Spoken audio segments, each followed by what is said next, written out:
Gingers, Gingers, Gingers, Man Club! Ho!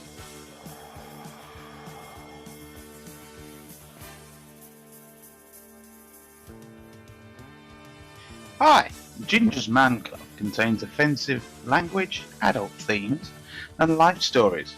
If you are offended by any of these, please don't continue. Press the stop button.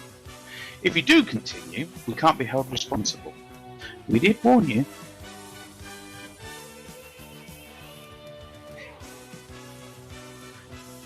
Welcome to Ginger's Man Club, where we get ready to tell you all about our shenanigans, escapades, and opinions that we think are quite important. Giving you your weekly dose of ginger, sit back and relax with a choice of beverage and settle in for a range of emotions even a woman would be proud of. All here with Adam and Daniel at GMC headquarters in the United Kingdom.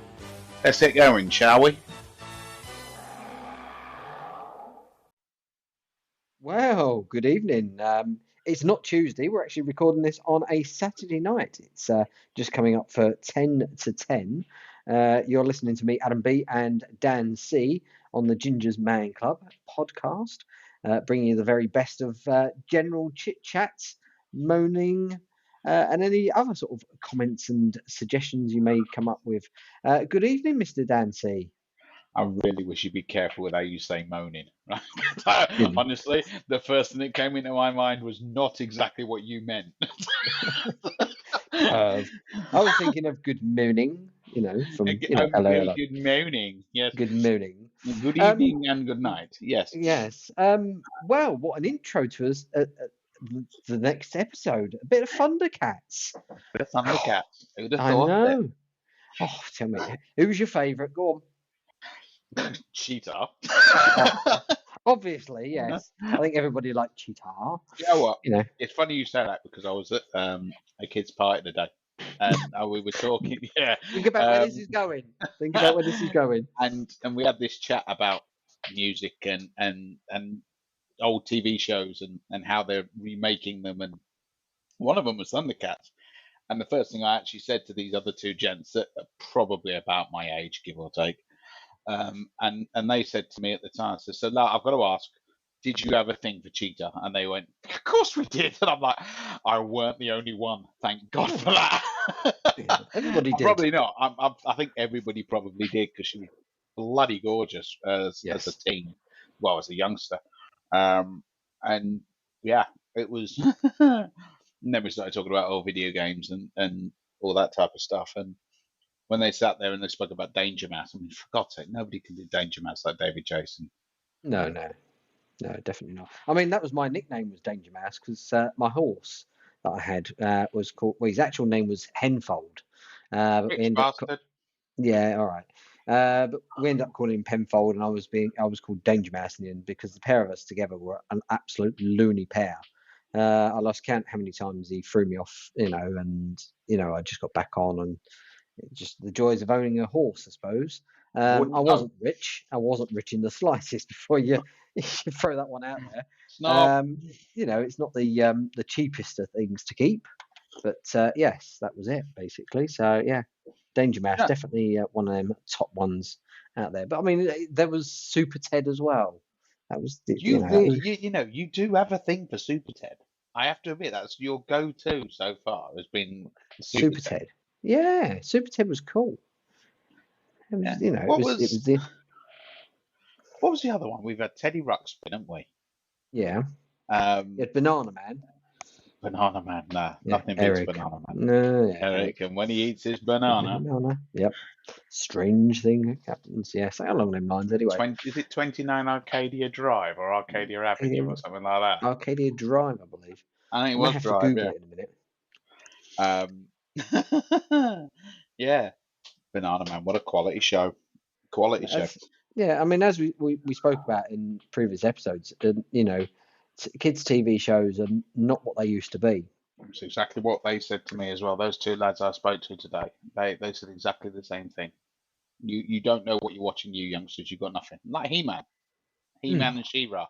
Yeah, but then you had the He-Man movies as well, which was really good. Well, no, sorry, there was only one He-Man movie. I do apologise. But they were talking about going back to Thundercats. They were actually talking about doing a live action of Thundercats. I think something was created, like a short trailer, and everyone got all hyped up about it, and everyone was all like, "Yeah, we've got to have this. We've got to have this." But it never happened. So it would be nice to see it actually made into a movie, because it would do very, very well. Because everyone from our generation would go and watch it, and they would take their kids to show them, look, this is what we watched as a kid, but this is a live action. But when you've got Disney making live action movies of Snow White, which I think is going to absolutely flop, if I'm being truly honest, who's clearly not Snow White or white in that, but we won't go down that political path. But topical. Yes, very topical. But I mean, when you're going to make a remake of something, make sure you do it properly. Or if you're going to create something from something else. I mean, prime example, Resident Evil started off as an absolutely amazing game, and they made some great movies out of it. There was a couple in there that were a little bit sort of like, yeah, and they obviously did an animated version. Same as the Matrix. The Matrix went from being a film to being a game, but they then linked the games and the films together to tell the full story. So if you watched all the films, yeah, you get a story. But if you played the games as well in between the films, you got an additional story. It was the same with the Resident Evil as well. So if you're going to make, if you're going to make a film from a cartoon or anything like that, or a game, it's got to be in the right context, and it's got to, have a good story to it. I mean, they've recently done Indiana Jones computer game, and they've taken bits from the original films, but then they've put it into the game and created a totally different story as well, which is really, really good. So, kids today, haven't had the luxury that we had with, films. Flash Gordon, for an example, that was, another great film. But it was never a series or anything like that. It was just a one-off film, was Flash Gordon. I'm sure you look like Brian Blessed, to be fair, with that beard. So I'm sure you could probably do a good impression of him as well. Thanks, mate. Gordon's alive. That was me, not him.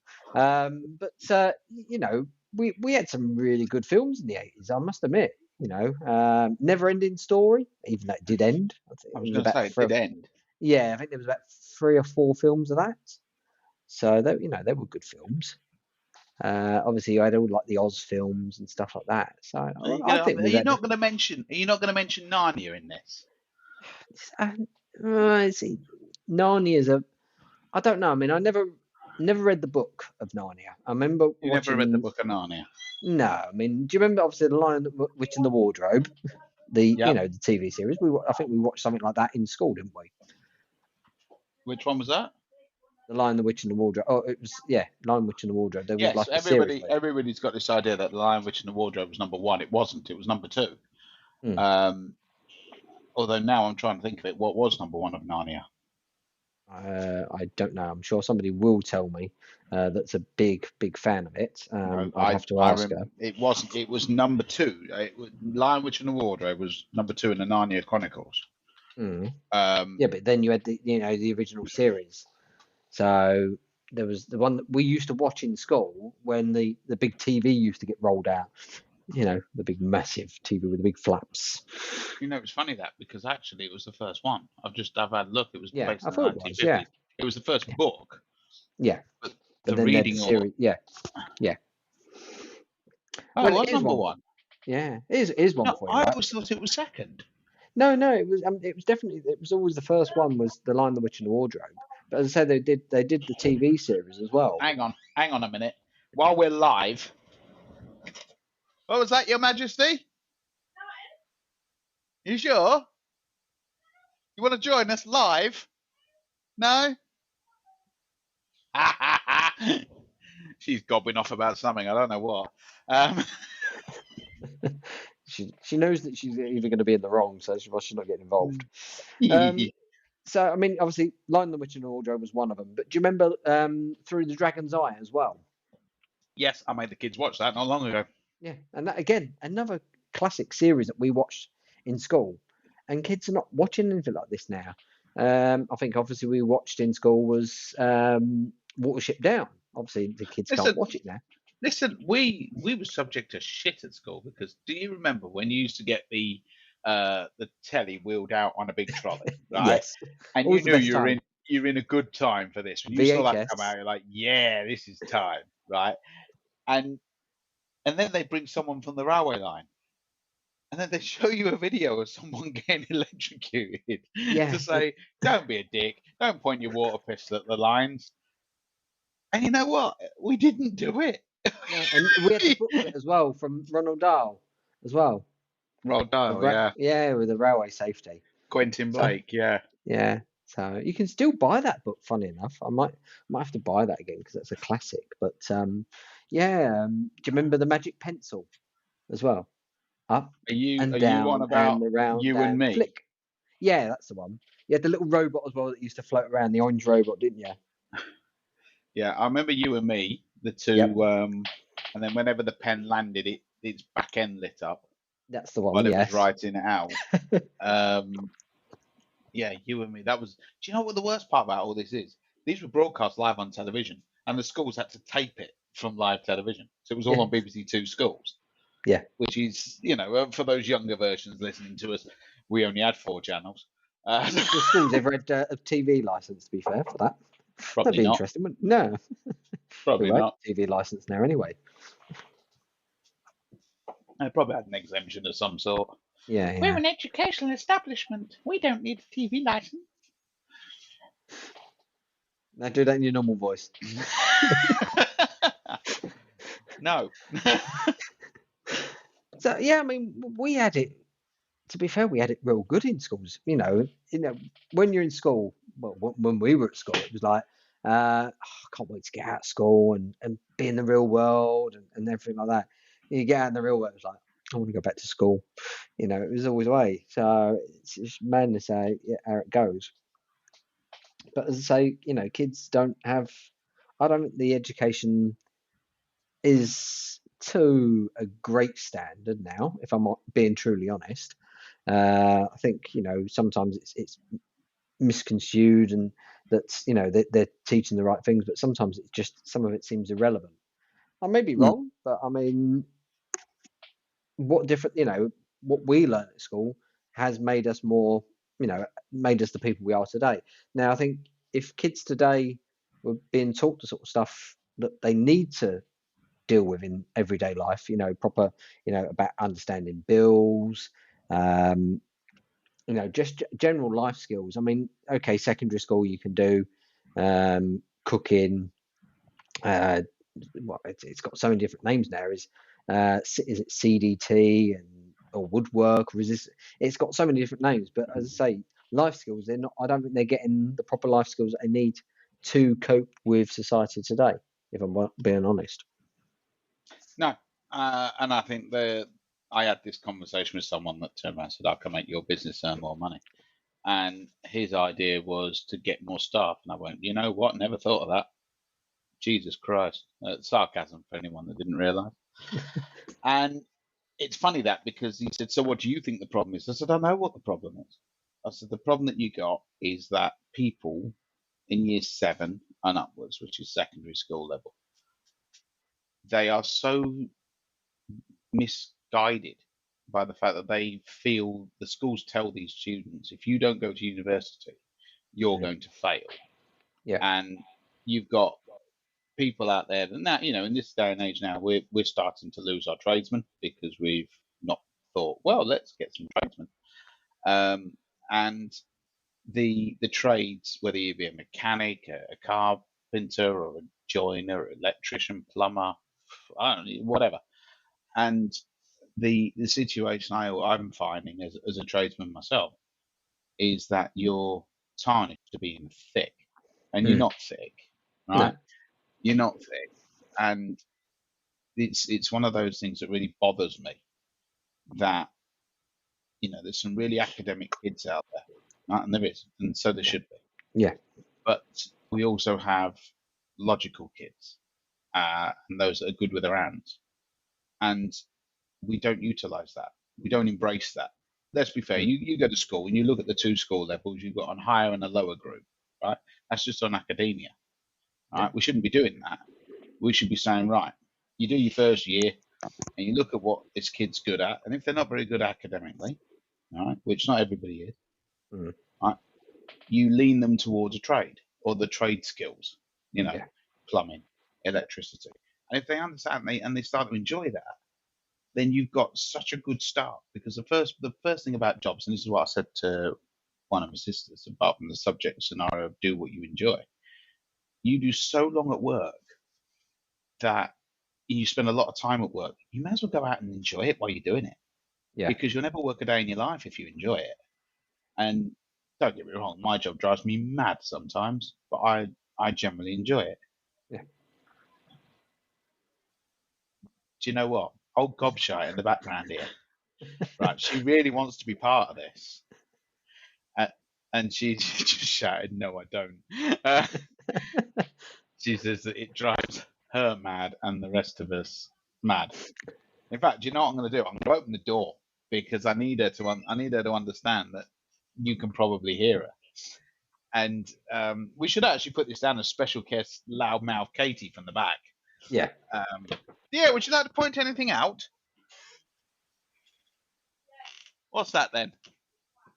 Apparently, I'm a twat. So, Well, you've got one thing right. speaking about common sense and all that. Hello, Rolo. So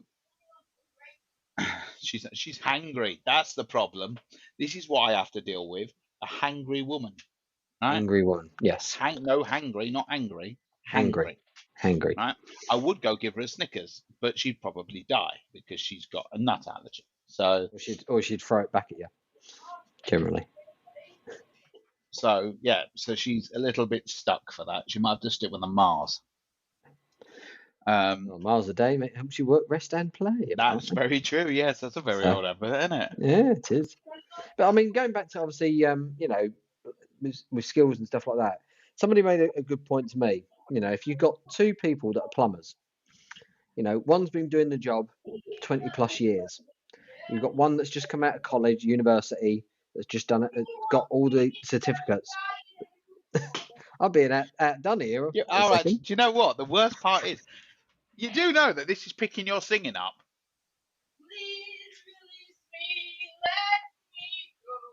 Do you know what? I've tried so often to let her go. She keeps coming back. She's a fucking boomerang. You want that song, "My Boomerang Won't Come Back"? But no, I'll shut the door and protect her dignity with the singing that she can't do. She'll be bringing the cats on the wall outside in a bit. So if you've got these two people here, obviously one with 20 years experience, never been to college, just literally learnt the trade, and somebody that's got certificates as long as your arm. Who are you going to pick? You're going to pick somebody that's competent, or somebody that that's got a quality, I can't even think of the word I'm looking for here. You've got qualifications or competence. Yeah. Who would you choose out of the two? So somebody's been studying it for a year, or you've got somebody here that's done in the business 20 odd years. You're going to go with that person that's going to go with that knows the job inside out, because you can take this person on that's got all the qualifications, but how long is it going to take you to get them to the standard that you want within a job? Yeah. I mean, like for yourself, obviously, somebody comes in that's never worked on a bus or anything like that, but he's been to college, he's got his qualifications and stuff like that, and it's like, well, I'll give you the chance, but obviously, you've got to pick it up quick because it's a fast-paced job. Time is money, and everything like that. So, and obviously, when you're working with vehicles where you've got other people's lives in your hand, you've got to make sure that you're doing that job correctly. Hardest part regarding the trade side is that it's very difficult. It's very difficult because you can have someone with all the energy in the world that can do a job but isn't got a set of papers. And the issue that you've got now is that people want papers. If they're not papered or qualified, they're not insured to do the job. Yeah. I mean, you've got, like, for example, in the mains electrical world, you've got the nth edition, which I think is on 18th or 19th at the moment. Yeah. And you've got to make sure that you pass that. The issue that we have in our trade is that we're going through a change. I come from the bus and coach industry, or predominantly the bus industry. Yeah. And we had 3 separate trades. And now they've got this idea to save money that they're going to bring 2 of them together, and one of them is my trade. And they've insulted me a bit, really, because my qualification was 4 years, and they've reduced it to 3 and included mechanical in it. Yeah. Now, a lot of people are going to say yes, but they're becoming together. They're not. They never have been, and it's an insult to a mechanic and Sparks that their trades could be merged together. That used to be a 5-year apprenticeship into 3.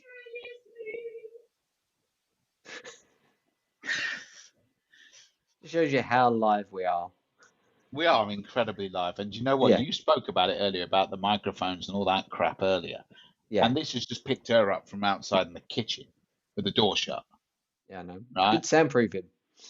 Yeah, great. Well, it's a new build, isn't it? So it's not very. Why am I cooking myself? And if you look at your phone, I've done a subtle hint. Have you? Yes. That's nice. Right.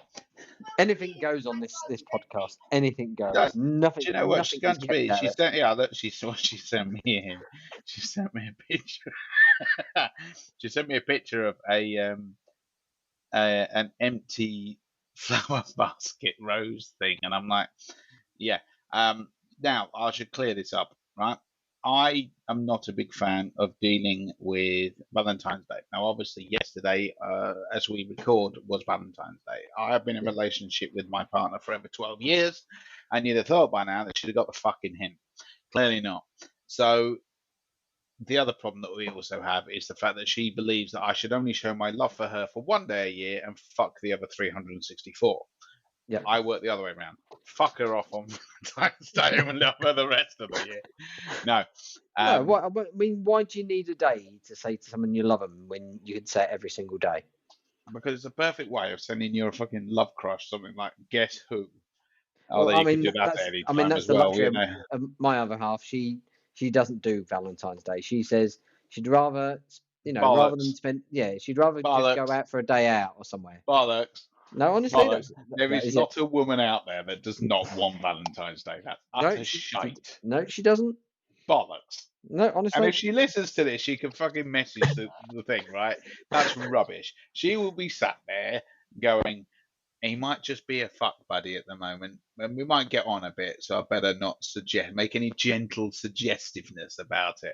But next year, I'm fucking telling you, boyo, if you're in a relationship with her, it will not be fuck Valentine's. She might say, oh, don't worry about it. You know what that means? That means go get me a fucking bunch of flowers, go get me some chocolates, a fucking teddy bear with your smell on it, and then I might be able to be happy, right? That's rubbish. Women say something and then mean everything else, right? I live in a house full of the fuckers, right? I know what it's about. If they say, like, for example, our adventure box, right? Yeah. I don't see any fucking Valentine's gifts in there. No, I'm just saying. Was that your Valentine's gift? No, I've got that somewhere else. Oh, so you got one? Yeah, I've got one, yeah. And what about Valentine's gift? And that. But no, right? In all honesty, right? In all honesty, it is to a stage right now that women will say one thing. I don't know how we got onto this. It's going to be a fucking killer, this, right? They say one thing and they mean another, right? So as men who are quite simple folk, you tell us, we do, right? She turned around and said, go down the shop and get a bottle of milk. I'll just go down the shop and get a bottle of milk, right? But if I come back and I ain't got her a secret chocolate bar that she's been wanting that I don't know about, right? I'm the one in the shit. I always get a chocolate bar for her. So I've covered my arse on that. But yeah, not yours, right? my arse. I was going to say, but in that respect, when she fucks off to the shop to go get a bottle of milk, get knackle. I don't get fuck all. No. She might walk in with a bag of Maltesers or something, and she goes, Oh, do you want some? Oh, I finished it now. Yeah, Like, it's better, right? it take the fucking piss, you. What about my chocolate bar? No, none of that. What's yours is mine, and what's mine is mine alone, is the saying of the female race. Oh, well, and you're in a house full of them. I am. That's how I know. Honest to God, mate. You sit there, you speak to any man that's had a bunch of girls, and you'll see he'll have no. I'm going bald thanks to this lot, Well, right? I wouldn't say on the beard front. That's No, I might growing just. exponentially, No, and the something beard else is is growing fine, the right? belly. Well, the belly's always been there. Yeah, I know. You've actually But lost a lot of weight recently. I've I have, noticed. yeah, that's stress. But no, honestly, I sit there and I listen to them all, and it's like, do you know what? If there was a pub, I'd live in it because honestly, because it is. She says to me, that's why I got to work to get away, and when I have to do the stay away jobs, which I will be doing week after next, I will be away for the night, and then they all fucking ring me. Like, I get a call on my phone from Emma and Sophia, and like, Daddy, where are you? Mummy's causing us grief. I know. You're having my shit that I deal with. Unlucky. I'm going to have me cooked breakfast now. Hey, why not? Why not? So, but on a Yeah. positive note, my football team won today, so that's always a good sign. Oh, that's good. I went to the ice hockey last weekend, and we won. So 8-4 in the end was the final score. So I it didn't was know you were playing, Ad. Well, no, I don't play. I just watch it. It was Hull Seahawks versus the Romford Raiders. So it was a very good game. So Mr. Hewitt got a couple of goals as well. So I Mr. didn't even know he Hewitt was still. weren't, I didn't even know he was still playing. To Mr. be Hewitt honest, weren't fucking trying, let me tell you. no, he probably He's wasn't just actually. To be fair, skating around at half the pace. He's probably put on yeah, about £10. he had a couple of assists as well, so not too bad. But it was nice getting back into watching the ice hockey again. So it has been a bit of a long break from it. So I think it's the last time I went to an ice hockey game to that was about 9 years ago. And you're fiddling. I can hear you fiddling. What are you fiddling with? Stop fiddling. You know what? We're not even on video. The worst part is it's all sound, and I'm going to be sat there, and everybody's going to go playing with his knob, innit? No. Well, if it sounds like that, I'll be a bit worried. I'll be saying getting to a doctor's fella. But no, Yeah. so yeah, about 9 years ago was the last time I went to the ice hockey, and it was the Hull Stingrays versus the Cardiff Devils. So that was a long time ago. That was. So, but it'd be nice to see Hull get into the Elite League again. Nah. You don't think they'll make it, no? No. So I mean, we've got three teams in Hull. We've obviously got the Hull Seahawks. You've got the Kingston Jets. I'm saying Jets, and then you've got the Kingston Diamonds. It's the Hull Jets. Which is the Hull Jets, sorry, and the Kingston Diamonds, which is the female ice hockey team, which I may go and watch one time. Which should be good, good to watch. And it'd be nice to see Hull go back into an elite league, but you couldn't see that happening. No, not at all. Not at all. Any particular reason why? I would put it more down to the fact that the crowds aren't big enough to sustain an elite league level team. I mean, they were never good enough originally. It was full there when I was there. To be fair, I'll give it that. And it has been, looking at some of the previous videos, they have had quite a full area. I mean, they've only obviously got the one block for the away team in there. Yeah, but what's the capacity of the whole arena? I have no idea actually. We'll Google this. Why has it come up with Hill Valley? I don't know. I don't want to go to. So you're talking 2,000. Yeah. Is it that way? According to this, Hull Ice Arena has an arena capacity of 2,000. Oh, there you go. Which is seated. Right? Seated. Yep. Now you think about that. That's about the same as Coventry Blaze. Is the same, but might be a bit less than Cardiff. Cardiff have got their new venue, haven't they? I won't get Because that. they were in the big blue tent, which obviously is now gone. They've got a new all-purpose built arena now with 2 pads there, I believe, as well. At the Vindico Arena. I don't know. It's a new arena, isn't it? I see. That's 3,000. But you have to look at it and go, will you see Hull? She's singing Postman Pat. So you look at the was it NIHL? I think it is, isn't it? Can you actually still hear that? Yeah. So Hull are doing all right at the moment. They're 4th. You do realise if she carries on singing, we're going to have to obviously put copyrights in there because she's singing songs.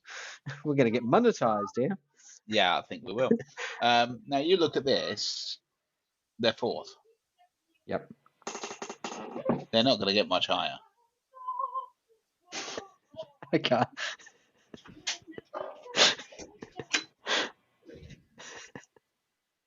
And the webcam's on as well.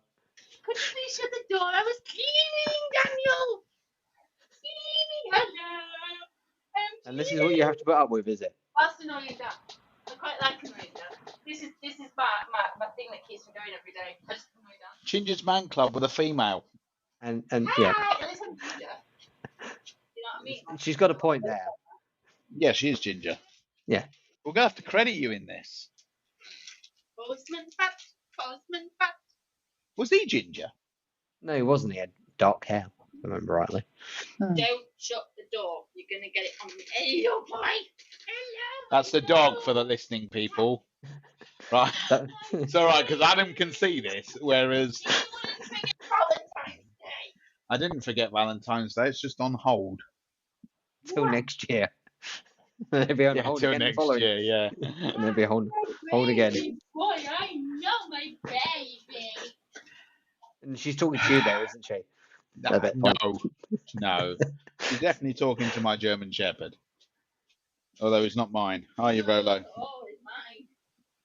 My baby. So, Katie, do tell us about your opinion on the rasping ways of raspberries.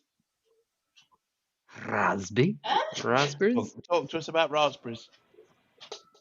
It's great to make drinks. Really? Yeah. Do you not think that there's a national health shortage of them? I think you should shut the door now and just let me get back to what I was doing, because I have absolutely no interest in talking about what raspberries are going to do in this day and age. Well, that's what we're talking about. How they're going to affect the economy. And do you know what? Raspberries are quite important to the economy. How many crumbles can you make with that? Yogurts and... It'd have to be yogurts. I'm not a crumble man. You're a weirdo. Yeah, well, you like trifle. I don't. I do like trifle, yes. Exactly. Katie makes a blinding trifle. I don't like trifles. I just don't like custard. I like chocolate custard. I just don't like normal custard. Don't ask me why. How do you not like I have custard if no you eat idea. I just don't like the custard? taste. It's just different tastes. Everybody knows that custard is custard. That custard is custard. And if you like one, then you like them all. Well, he don't. Baby, you can never be sure. You just eat it with a crumble that you made before. I may have to come round and put some soundproofing in your office. Complete padded cell for you. Oh, wow. What was rude? You just shut the door. I did. But didn't she say You're shut the door because she wanted? She did say Yeah, shut she the did door. say shut the door, yeah. Because she wanted to carry on with what she was doing. Yeah, the whole Seahawks are currently 4th. The thing is, I mean, there is an option. I mean, Fife, by the look of it, the way that Fife have lost or they're up for sale, might not be a bad thing if Hull come back into it. But I can't see it. I can't see it at all. Yeah. I can't at the moment see any. I'm looking at the league table now. I cannot see any of those clubs moving up to the Elite League. Right. Yeah.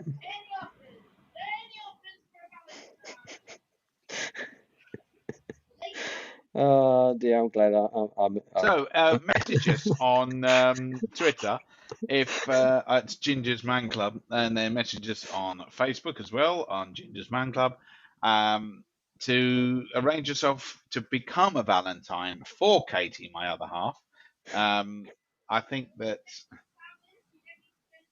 she's just saying she'll accept flowers. You don't have to turn up, but please do, so she could see that you're probably a lot better looking than I am, and then she might fuck off. So yeah. I can't say Uh, that. You watch it. We'll get an influx now of Twitters that's and it. or That's it. X's. Any X's, yeah, there'll be a load Yeah. of kisses towards us. Yeah. To see if anybody's going. Everybody will be sat there going, "What's a photo look like?" Well, if anybody's interested, Facebook is actually Katie Bramley. She's gonna get stalked now. You know that, don't you? Yes, it's a good thing I never said her full name, wasn't it? She's now cleaned the door. There you go. She'll bugger off shortly. On a serious note, I mean, there's 11 teams in the National League. I don't see how any of those will step up. I don't think they've got the influx of funds to do it. I mean, it's a shame. I mean, obviously, there's a lot of money coming in on sponsorships, but I mean, obviously, at the lower leagues, obviously, the sponsorship fees are going to be that little bit lower compared to, say, the Elite League. I mean, obviously, Sheffield Steelers obviously got quite a lot of endorsements from like car companies and stuff like that, didn't they? But obviously, a lot of them, well, I mean, a lot of them are over here on college and studies, aren't they, on sports college? So that's why a lot of them are over here. Yeah, the university. Yeah. That was a big thing a while ago. Yeah. Don't think it is now. Interesting. The thing is, what has Hull got to offer the Elite League? They've been in it twice. Yep. You're doing well. Do you believe that those fans will turn up week in, week out to see them lose? I think they will. I mean, from everything that I've read online and stuff like that, the attendance for the Seahawks has definitely been better than the Hull Stingrays. Well, Hull Stingrays had a good turnout. When they became the Pirates, it dipped, and I think that was their turning point where they really did go downhill. Then obviously we had the palaver with the ice arena being shut for a fairly length of time because we had no ice rink at all. So the Pirates ended up just disbanding altogether. Once they got the ice rink back up and running, and everyone was like, well, we need an ice hockey team. And obviously the Seahawks was born. So, and since they've come back, I mean, the crowds are coming in. And I mean, I've seen some of the figures online that, the attendance has been good. So, if they did get back into the Elite League, I think they'd do fairly well. I think they'd be able to, offer a lot more. I mean, Hull City Council were looking at building a new double ice pad. It's still on the cards. The area that they're looking for would be the opposite side of the A63 from where it is now, so it'd be closer to the city centre. So it would give more people the access to get there, because at the minute it's very limited access.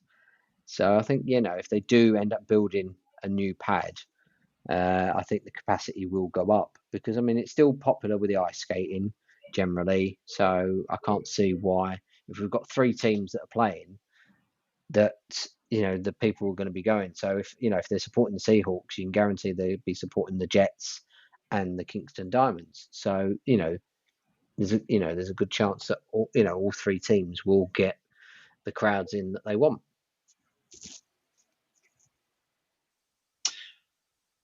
Interesting. I don't think so. You don't think? I don't think that.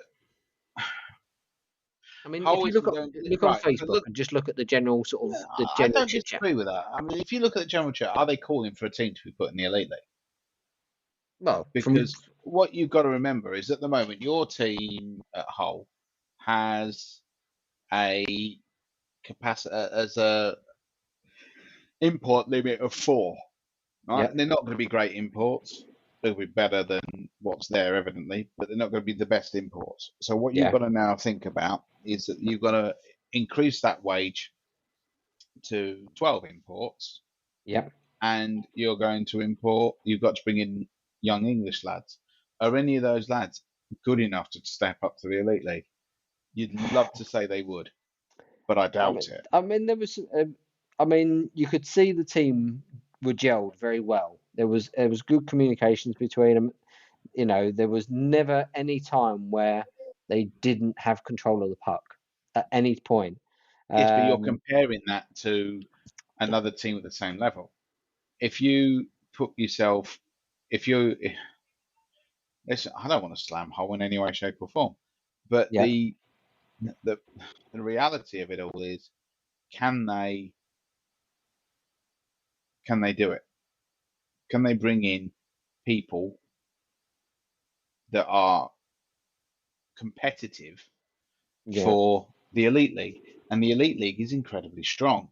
Yeah. The jump between the NIHL, or the National Ice Hockey League in the UK, and the elite league is huge.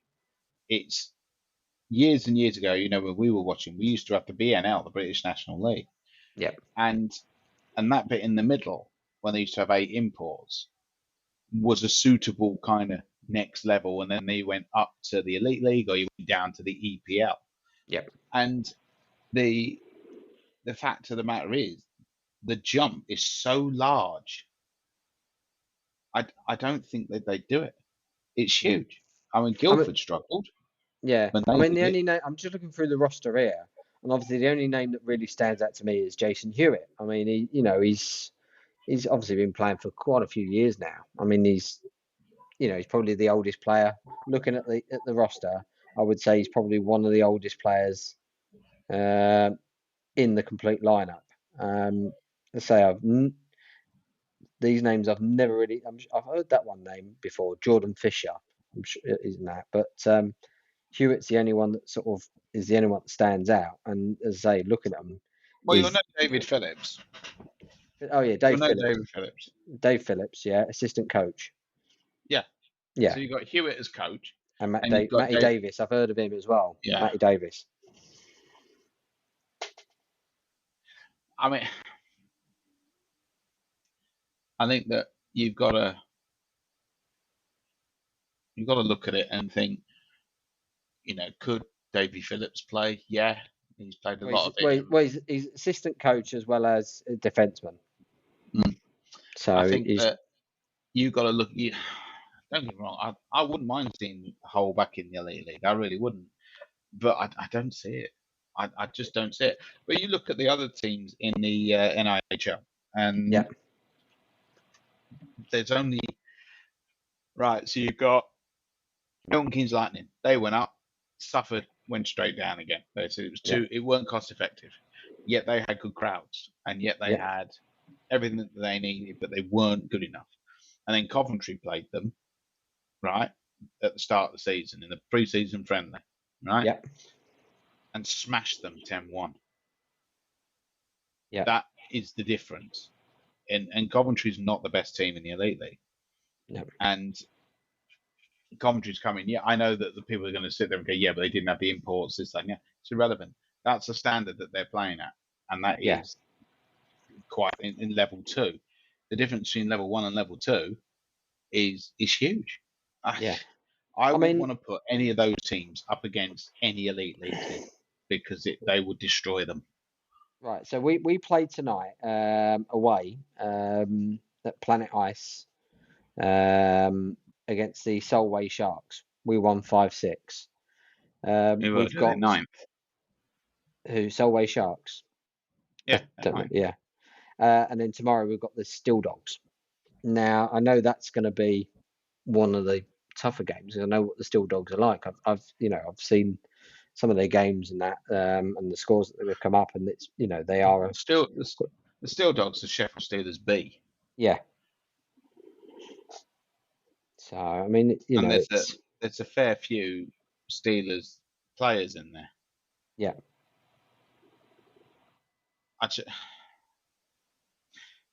I mean, we've had people watch the Steel Dogs, and that were Steelers fans, and they're shocked at the difference in quality that it is that bad.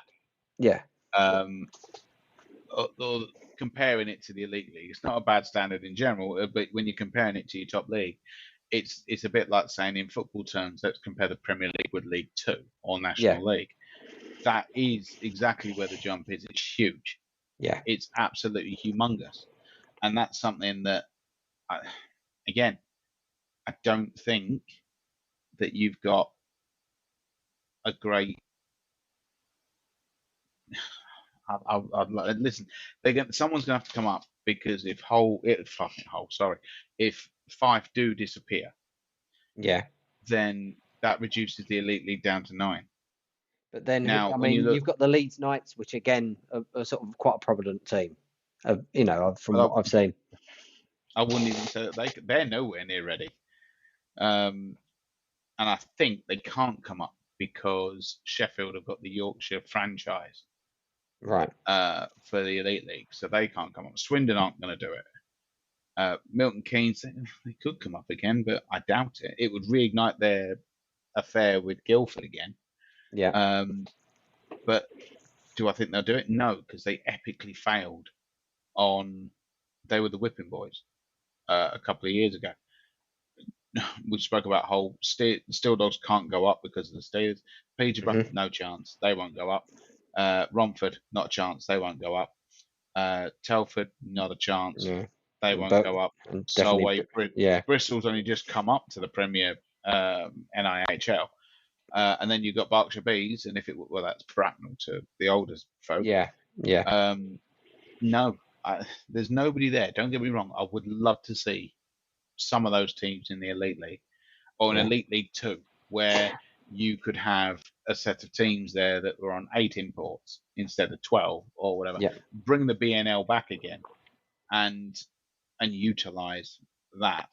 But no, I can't see a specific team there going up and challenging into the Elite League. Not without taking an absolute financial hit to start with. So, I mean, if we did go up, I mean, it's, what investment would we get as a team, to improve? Obviously, we'd have to do a lot more within the rink and stuff like that, for the numbers to come up, because, as I say, to only have one block for the away fans, and they're only small blocks. You want to obviously offer it out to your away fans. So that's the other thing as well. I mean, just looking at, as I say, when I was looking at the standings, obviously you're saying that we're fourth. We're fourth in the league, but in the cup we're ninth. So the top 4, obviously, for the cup are Knights, the Raiders, the Lightning, and the Steel Dogs. And so you've got Phantoms, Wildcats, Tigers, Sharks, and then us, then the Pitbulls, and the V's. But I say the league, obviously, we're doing well league-wise. But so it would be nice to see, Hull get back into, where it was. But yeah, I get what you're saying. It is going to be difficult, but I think there should be that option to allow them to come up, really, or a team to come up. So whether it be Leeds or Hull Seahawks, I mean, you got 2 Yorkshire teams there that, because so we ain't got now. Obviously, you got Sheffield as the Yorkshire team. So, but it'd be nice to sort of see it. Yeah. I mean, obviously, look at the Elite League. We lost London as a team. It would have been nice to see, a London team back in there. But as you say, it's not going to happen, because it's that demographic of, where do you have it in London? Well, that's where the London race has failed, and potentially the London Knights as well. The problem with London, as we both are aware, you can't have a team called London. No. London's too large. Yeah, you and I both demographic know of it. It's not viable. However, you got Streatham already. You've got Streatham. who's a really successful ice hockey team, albeit in the lower leagues. You've got the Greyhounds. It's not Greyhounds now, is it? No. It's is it the Huskies now? But again, the standard is too low. Yeah. London's great because you've got a lot of Canadians in London, which would support it if you offered it. There was talk years ago of bringing the London Knights back to play in a European competition. Yeah. Like the KHL, the Russian league that seems to spread itself across Europe. Yeah. It was great because they were going to play it out of the O2. Yeah. But it never happened. And I don't know. It would be great to have a London team back again, or a London-based team, but you can't call it London. You have to call it that area. You can't call it, because the whole of London, unless you stuck it right in the middle of London, like if you stuck it in the centre of London, then you would probably get away with it, but you're not going to. No. I don't think that the other issues you got, obviously, with imports is that as much as moving to London for a spell would be fantastic, it would be not very good in general because of the costs. The cost to, I mean, when I listen to what the Steelers had to do in bringing in imports where they have to house them and look after them, the rental prices for a house in Sheffield are a quarter of what they are in London. Now, you think if you're bringing this lad over from Canada and you've got to put him in a house for the season, you're going to take that cost on board, and it's too high. Yeah. You can't, unless you go and physically invest in a block of flats, which you're not going to do. It's for them to live in. The only place that you'd probably get away with that would be Stratford, but then there's no ice arena within the Stratford area, is there? Don't know. No. I don't know where you could use an ice pad. I don't know if Pickett's Lock had the ice pad, didn't it, for something? Yeah. I mean, I'm looking here at the Champion Hockey League, and all the teams that are there, and to see obviously Sheffield Steelers are in it. So I mean that's It'll nice be as well. Belfast next year. It'll be Belfast next year. They're currently at the top of the Elite League, and whoever wins the Challenge Cup will go into the European Cup, which Cardiff have won this year. I'd love to go and see one of like the European hockey teams. I think I'd be quite interested to go and see. I think we may have to plan a trip to Europe, the European. I wouldn't mind. I wouldn't say no to popping over to Europe and watching soccer. I'd like to go to the DEL. I wouldn't mind seeing the German hockey league because that's quite a high standard. I wouldn't have a fucking clue what they were saying. No, but you're just watching the puck, aren't you? Really? Yeah. But I mean, for someone, I mean, myself, obviously, I've seen the Las Vegas team play when I went out to the States, and it was good. It was fast paced, but typical Americans, the amount of breaks and adverts that are shoved in, even with a live game, is unbelievable. So it just drag on a lot longer. That's obviously the only downside to watching the American ice hockey is, the amount of adverts that they put in there. But as I say, I'd love to see, European team play, and you'll have to come over to Hull and watch Hull play sometime. I think as I say, we'll have to do a Sheffield game because it's been a long while. So I think we're going to watch the Coventry Blades tomorrow. Me and Emma. Yeah. I don't know. the Elite League's going to be a bit. The Elite League has been so weird overall. Yeah. Because the Elite League just doesn't seem to be steady. And it has been for a little while, but it's not really the players. It's down to the clubs not being run right, which is not shocking in any way, shape, or form. Yeah, but we've seen that over previous years as well, haven't we? You know, it's not just it's not a new thing. We have seen it. You know, we've seen it with London. We've seen it with Sheffield. We've seen it pretty much with everybody. You know, there's been times where we've been gone and it's like, what's going on with the team? You know, it's not the team that we all know. It's it's all just going all over the place. But it's like with any sport, really. It's going to have its periods where it's not being run as it should. It's or the games are just not what they used to be. But then they pick up. So, but I mean, we this podcast itself. I mean, we've had our general rants about football. Well, Craig did. Craig had an absolute vaginal monologue over that. Yeah. We've got our one for this one mainly about the ice hockey, but obviously we've gone into other things. But I mean, if for those that are listening, say we've got German listeners, we've got American listeners. Please message us on our X account and let us know how you feel that your ice hockey league is being run. Is there do you feel that it's not what it used to be, or do you agree that the English leagues are not being run as they should, or you feel that they are, and you'd like to see that adapted into your leagues as well? Let us know on X and on Facebook as well. Do you know what? I might actually ask someone to come on for this, because there's a gentleman I know that's quite a passionate ice hockey fan, but he's actually fairly balanced, and he runs a podcast himself.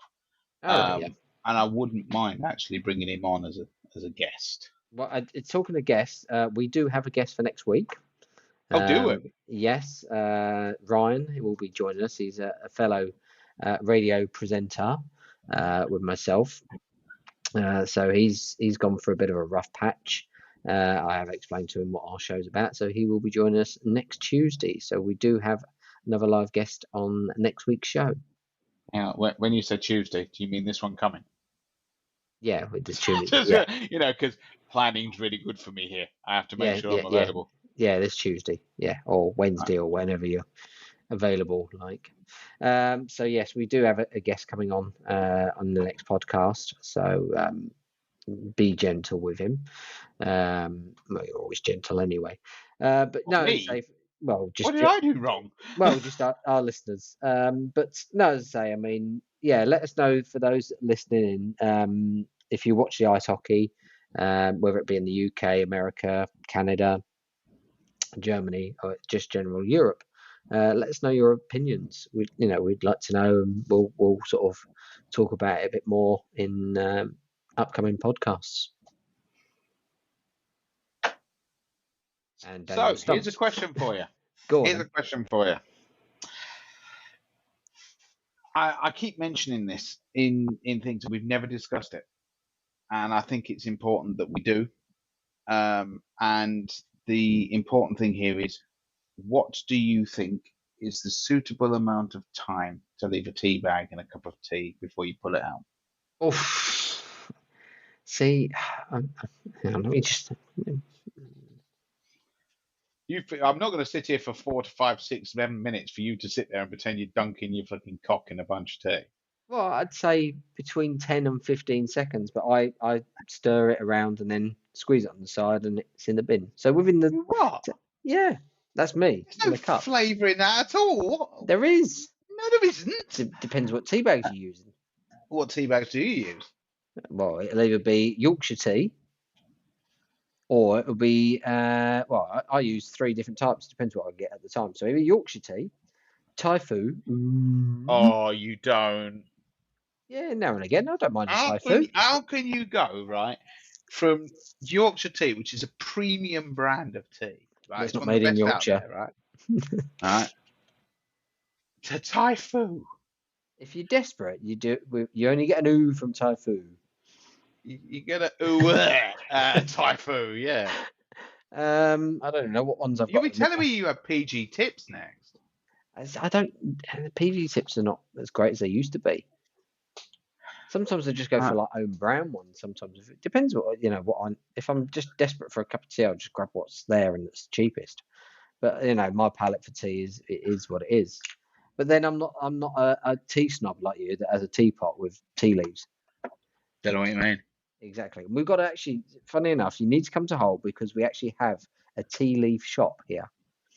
So you've got different flavoured teas. So you need to come to Hull. A Wittard, is it? Well, I don't know. They've just got lots of different selections in the market and that. So and all different types of teapots as well. But you've got to come along to that. But no, that's about me. 10 to 15 seconds. A nice splash of milk, and yeah, good to go. That's got no colour in it. It's bloody white. It's not. It's clearly not. You've got to leave your tea bag in for a good, 30 seconds to a minute. Officially, tea bags are meant to be left in for 3 to 4 minutes. Yeah, if you're doing a teapot. No, if you're doing a tea bag. Well, I don't do that. I just want to get it drunk. So if I had a teapot, then yes, it would be in there. I'd let it brew. When you go to a cafe or anything like that, obviously, they either bring it to you with it already pre-made, or they give you a teapot with it all in, and I will let it, brew. And normally, by the time you've had your second cup, it's quite a strong brew at that point. There you go. Put that one put that poll. How long do you brew your tea for? I can't believe you do it for 10 seconds. That's ridiculous. Everybody's different. Some people just literally, it's in and out. I know somebody that literally scares the water with the tea bag. Like, that's it. So, but yeah, hang on. So I'm just going to go quiet for a second because I need to. Let me just. Yeah, I think it is. But what about you? Tell me about your perfect tea making. So what you want to do is you want me to fill the space up for you to do a mute. That's could just pause it, No, tea for me, you're right. It's better in a pot than it is stuck in just a cup. But if you're on your own, like I'm the only one that drinks tea in this house, so I have to use the tea bag in a cup, and I normally leave mine in there for I don't know anything between 30 seconds and 2 to 3 minutes. It just depends. It depends. If I'm gagging for a cup of tea, it is leave it in there for 30 seconds minimum. I want to be able to see some colour in that tea. I do not want to take it out, put a splash of milk in it, and it be white from the milk because it's not had any tea leaves go through it properly. So, you stir it, you give it a squeeze on the side of the cup, and then you take it out, you chuck it in the bin. And then you can do it another way, can't you? You can either do that first and then put your dash of milk in, or you put your milk in first and hope to God that it's going to come out with the right. No, milk never goes in first. Oh no, not first. I mean, when you put your thing in, water. Yeah, you put your water in, right, and then you do your milk afterwards, and then you do your tea bag, or you do your tea bag and then put the milk in afterwards, right? Right. I'm going to ask my other half now. I'm going to ask her her perfect cup of tea, and I'll come back to you. Just give me a second. I'll ask her, and and ramble on for something else for a few seconds because I'm going to find out. I mean, I would ask my other half, but she don't drink tea. She doesn't drink anything else but water. So it's ask not her really how she'd make a cup of tea for you then. Well, she doesn't make me a cup of tea. She wouldn't even know how to make a cup of tea. She doesn't even know how to use our bloody kettle because she's not worked out how to use it, let alone use a fucking teapot. But yeah, actually, I might see if she's actually available. Yeah, Katie, you make me a tea. Right, there you go. She said no. Right, so you see, I'm a Yorkshire tea man, or I'll use Tetley's. I find PG tips, and after they did the pyramid bag, it wasn't all that great. But Twinings, I'll have a Twinings. If you're on a special day, if you're mate, you got to have a Twinings. Well, the only time I have Twinings is if you're at a hotel and they're there in the thingy. Oh yeah, that's one of the best teas. But I get so disappointed when I see a fucking PG tips tea bag at like Premier Inn or something like that when I'm away. I'm just sat there really upset. You used to get some really nice breakfast tea bags. When I lived with you had some really nice breakfast tea that you had. And I can't remember what one it was. That was Twinings. Was it Twinings? Yeah. All right. I was drinking posh tea then for all Yeah, that you time. were. Yeah. Twinings tea, and I used to have Yorkshire Gold as well. Yorkshire Gold is awesome. I think I remember that one. Yeah. Hang on. She's just replying to me now, so we'll see what her one is for making a cup of tea, and see if it's worse or if it's better. Hang on. I'm going to mute it because I don't want to put Oh, so you're going to make me fill the space up again. Yeah, go for it. Right, okay. So, as I said, the brands that I'll go is Yorkshire tea, Yorkshire Gold first, Yorkshire afterwards, and then I'll go into Tetley's. But Tetley's is because my grandma used to give me Tetley's, which I'm fine with. But I think you can't beat Yorkshire tea. It's the best tea out there. And I know everybody from Yorkshire go, yeah, and people from Lancashire, well, they actually do a Lancashire tea, which I haven't tried, so I can't say it's any good or not. But Twinings is a good shout. You're right, they do have those at hotels, but you've got to. I think if you're going to do tea, I actually went down to Whittards not long ago over at Birmingham New Street, and I went and got myself a pot that actually allows you to have loose leaf.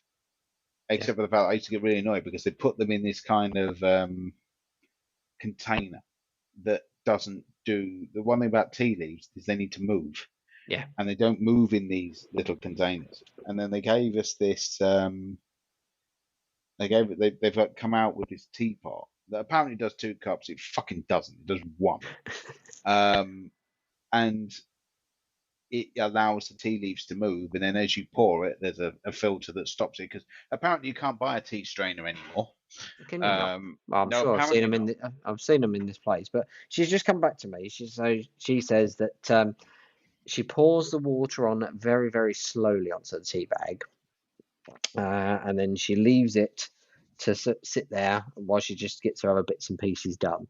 Then she pours the milk on top, and then gives it a little stir, squeezes the tea bag, and then takes it out. She said around about a minute that the tea bag's in there for. Did you ask her what her brand is though? Oh, hang on. What is her choice? Choice of bag.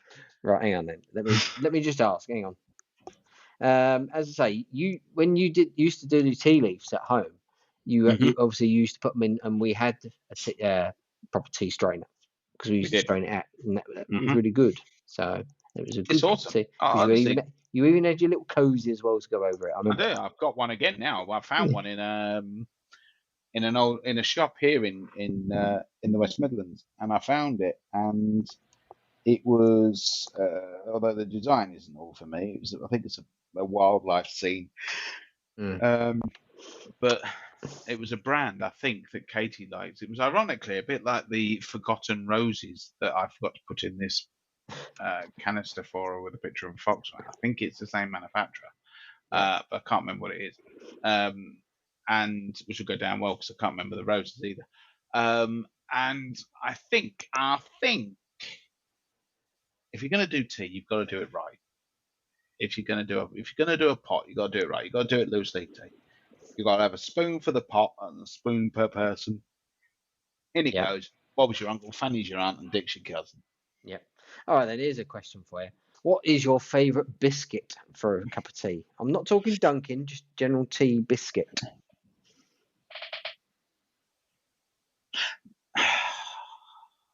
Now, I'm caught between two. I am. I'm stuck between 2 or 3 technically.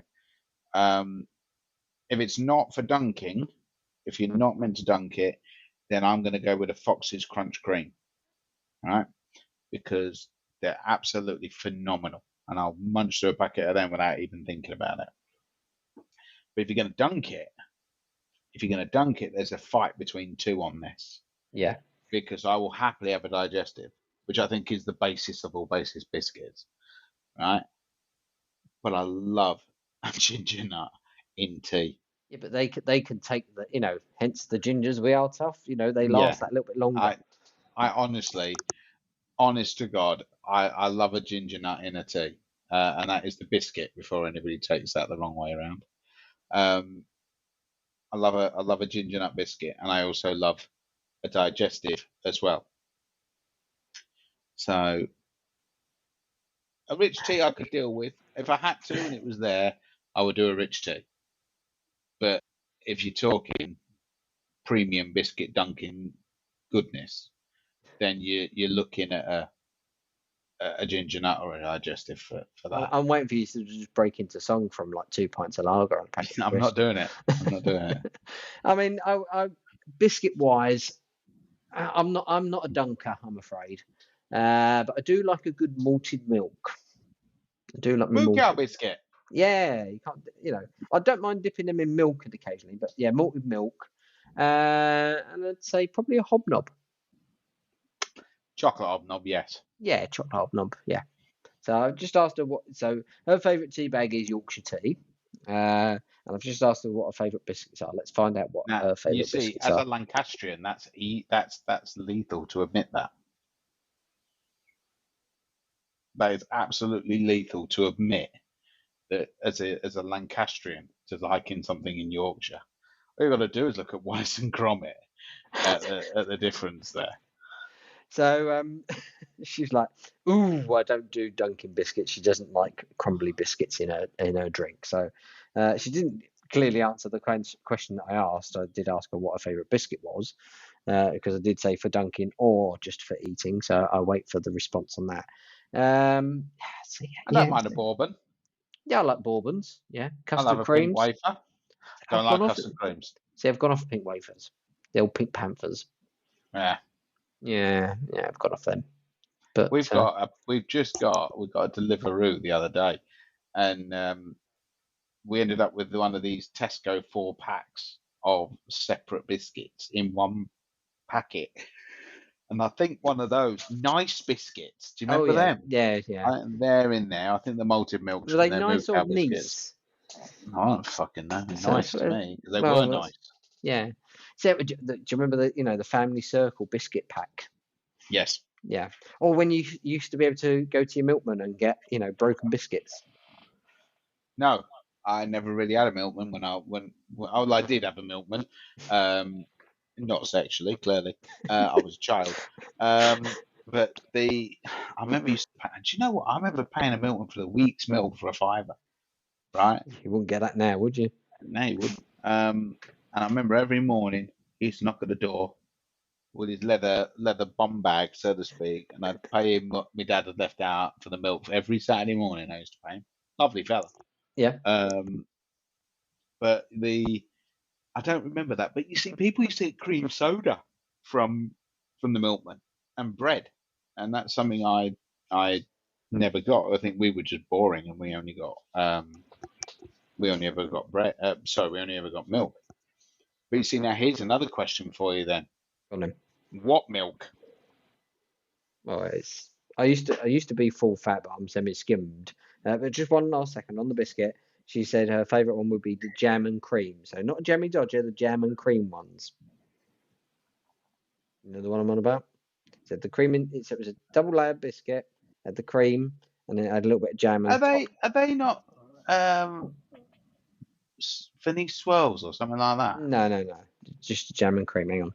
I'm getting another voice note. So, yeah, I mean, you used to get some good stuff from the milkman, but it's not as good as, now. I'm sure that's a Vietnamese swirl. I'm sure. Jam ring. So take that as you will. I didn't even let Foxes do them. Jam and cream. Yeah. See, now she's taking the piss at me. She's like, "Oh, what's your favourite biscuit?" She probably thinks, "Oh, I'm a rich tea because obviously, because I only make my tea for like 30 seconds or something. Where she knows me. How I make my tea. So I fucking hope so. She's your other half. I don't know exactly. But no, I like the Venetian Vietnamese, the chocolate ones, thin biscuits there. They're probably one of my other favourites.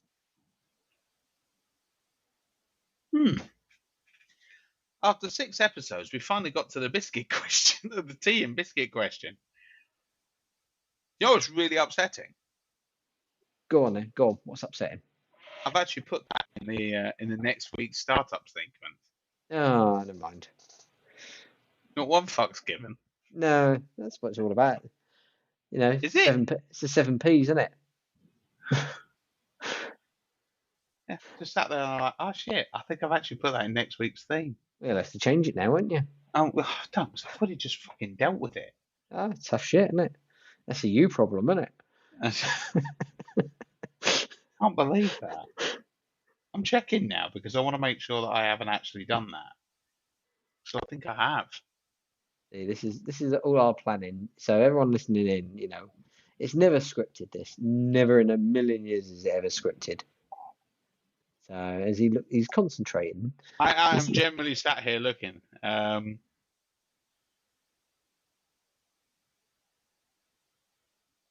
Just check because I think I have. I think I generally actually put that in the list because I didn't think we'd actually talk about it today. Well, you brought up the tea, so it had to be part of the thing. So you earned your own warrant for that one. I did really, yeah. Yeah. And I'm now starting to wonder, did I edit? Go to save edit.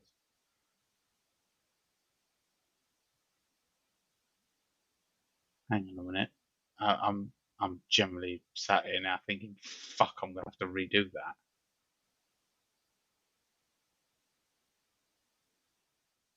You might have actually done me there.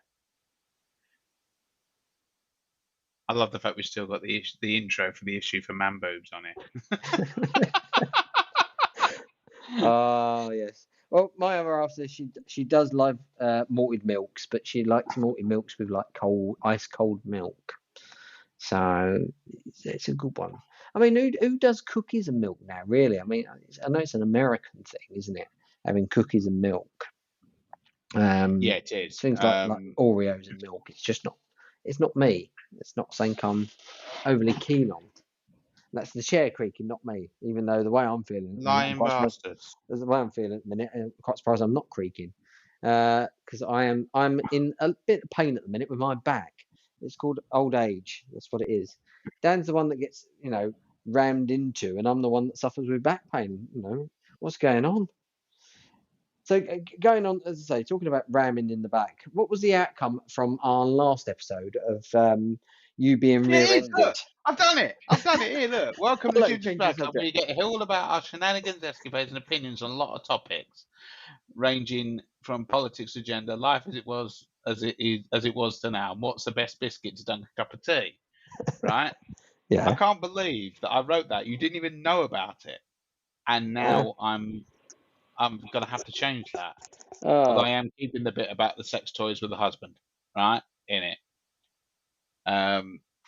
But yeah, that's actually quite upsetting. That can't believe that. Oh, bastard. Poor Diddums. That'd be a cock.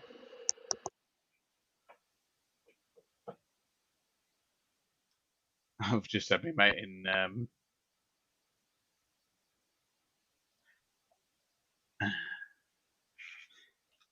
I've just had me mate in Australia message me.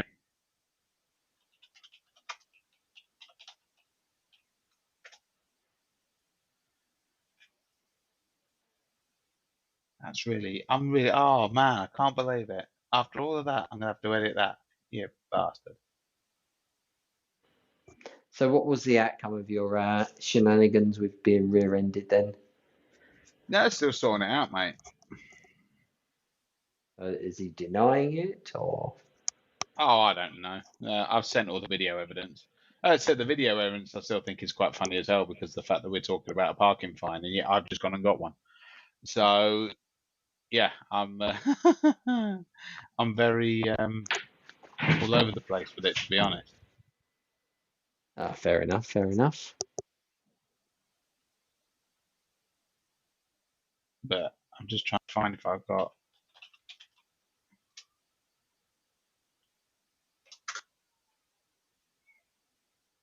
Oh damn it! I've got rid of my fucking warning. Bastard. It just shows you how professional we are. Dan's just trying to look. Do you know what? Right? I'm trying to. I'm preparing myself, right? If you listen to most podcasters, they're all prepped and everything. No, not us. It's all unscripted. It's the best way. It's it just shows you, that you can, produce something just Oh no, I've unscripted? kept it. No, it's fine. I've just called it offensive warning, strike it. Yeah, that's fine. I'm fine with that. I've kept it. That's good. That means the other one's kept as well, which means I don't have to do too much editing for the next week's show, which is excellent. So all those that are listening in that think that the music is shit is down to me. I'm the one that can't edit. Yeah, So that there is that to it. So, but you know, that's just shows you how we roll here at Ginger's Man Club.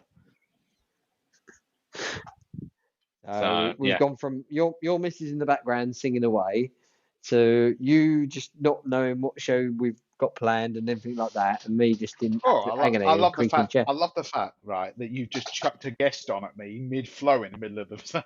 Like, by the way, we have someone joining us next week, do we? Oh, okay, fair enough. Let's just roll with that one then, shall we? Oh, Great, because that means I've now got to do a recording for the end now that says we're introducing Ryan next week. Well, he's definitely coming on board. So have the other one on standby just in case, obviously, because he does work. So it's a bit of a standby moment. So we've got 2 to play with. There you go. So you can still keep your next Can't one. change it. You can have 2. Just have 2 on standby. Everyone's prepared. Well, I say everybody. Not us, clearly. Well, I would be. I mean, I produce 2 shows a week. A Wednesday for an hour. That's nice for you. Perhaps you should produce this one and make me a lot easier. Well, no, you said you want to learn the ropes, didn't you? You want to get into radio? No. Yeah. That's what it's all about. As he looks at his phone, trying to, change the subject. Oh, I'll look at my phone and just see if I can find something else to talk about. I'm trying to work out.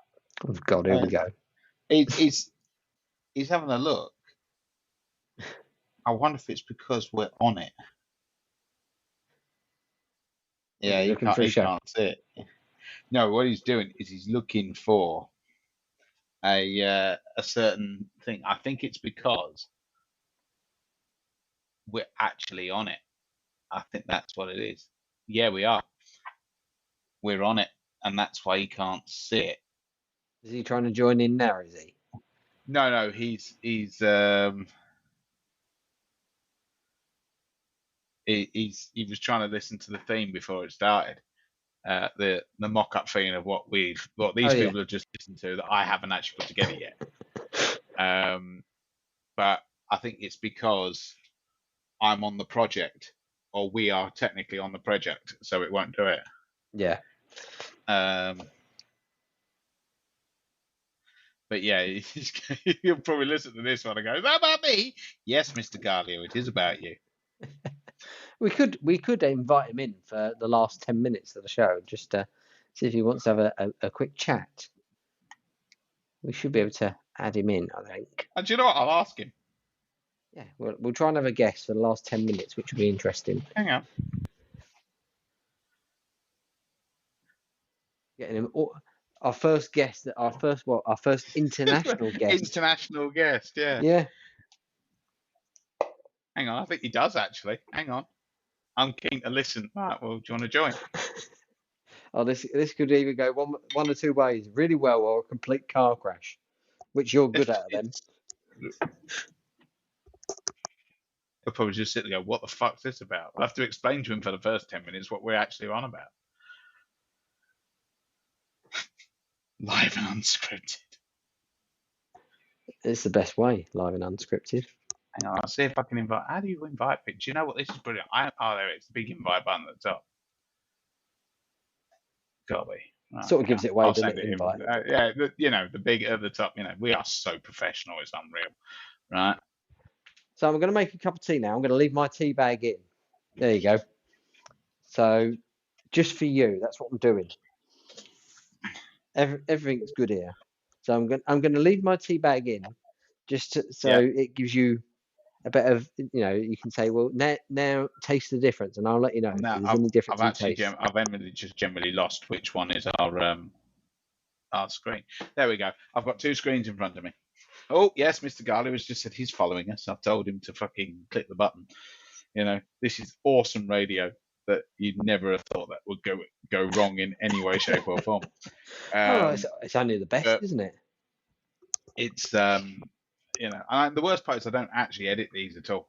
I let the whole thing go straight through.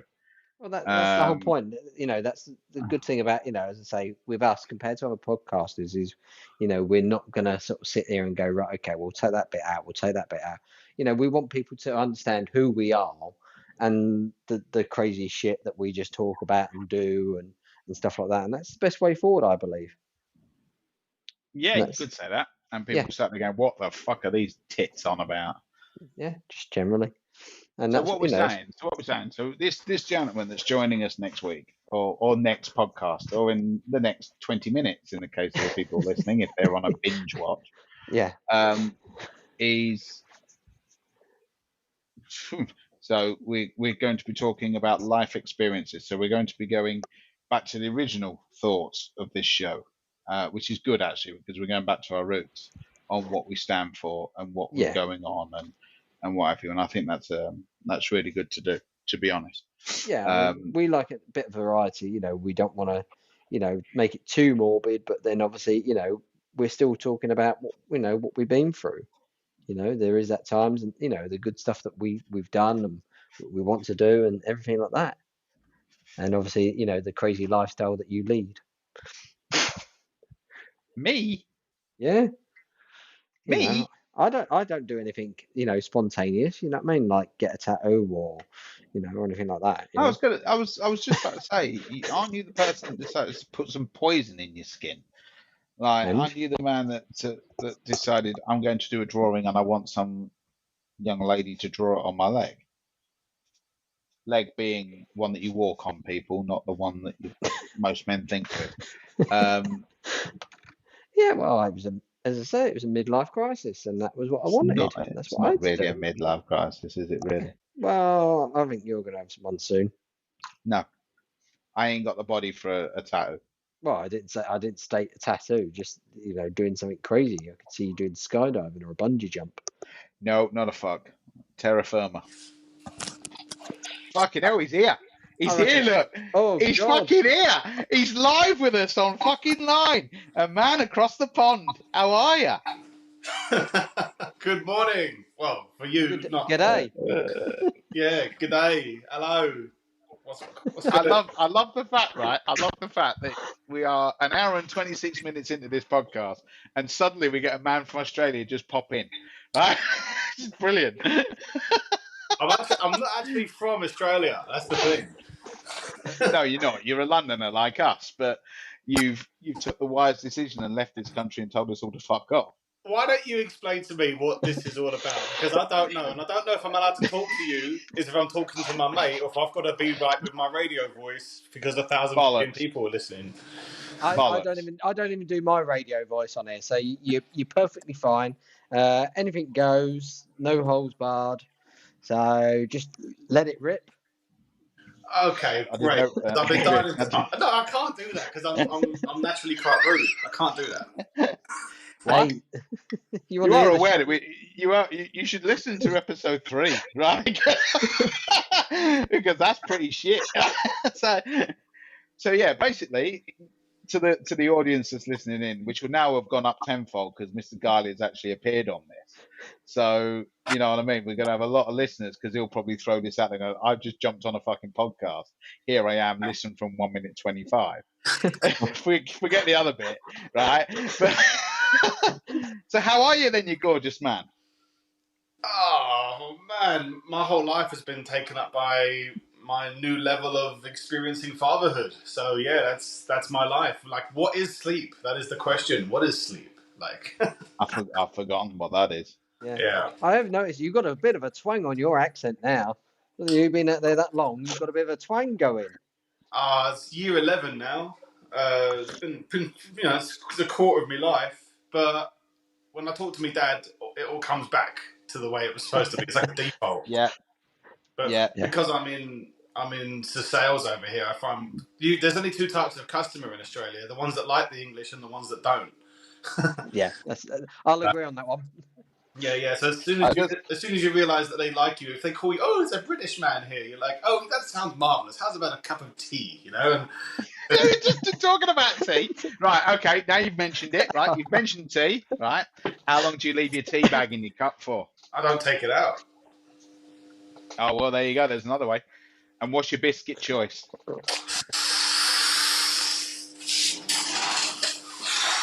My For default reference. that's a question for any British man, but my default setting is probably a digestive. But there are two runners up because the fucking Hodnob. I'm starting to swear already. Bloody. Swear was opened. The horse left years ago, mate. Don't worry about that. I'm a bit of a sucker for a hobnob, but in this country you've got something called you got a Tim Tam over here, which you guys wouldn't know about. But a Tim Tam is like it's like a rival for a penguin, basically. Yeah, I know Tim Tams. I know you Tim do? Tams. I do, Well, he does. I don't. Don't forget, my sister lives out in Perth. I couldn't forget. I didn't know. Yeah. Well, you do now. So there you go. Just throw that one. The cat once. Yeah. So I love it. It's it's a big thing out there. My sister, when I was last out there, she was like, "Oh, do you want a Tim Tam?" I was like, "Oh, what?" And she's like, "Oh, this." I was like, "Oh, right, okay, yeah, it's basically a penguin." Yeah. Look, he's ruined it now. Like, yeah, we've got sunny weather here. We've just got it pissing it down. It's it's 36 degrees at 9:20 a.m. Yeah, that's it. Just rub it in. That's it. Well, it is summer over there, so it is your summertime. I love it. It's a bit much. Like, every time I jump in the car, my hands burn from the steering wheel. Yeah. We've got things over here known as heated steering wheels now. You won't even. You need an ice pack in one of yours, Yeah. So what was the topic of discussion before I interrupted? Oh well, we've gone through we've talked about TV shows that we watched as kids, like Thundercats. Come on, who was your favourite Thundercat?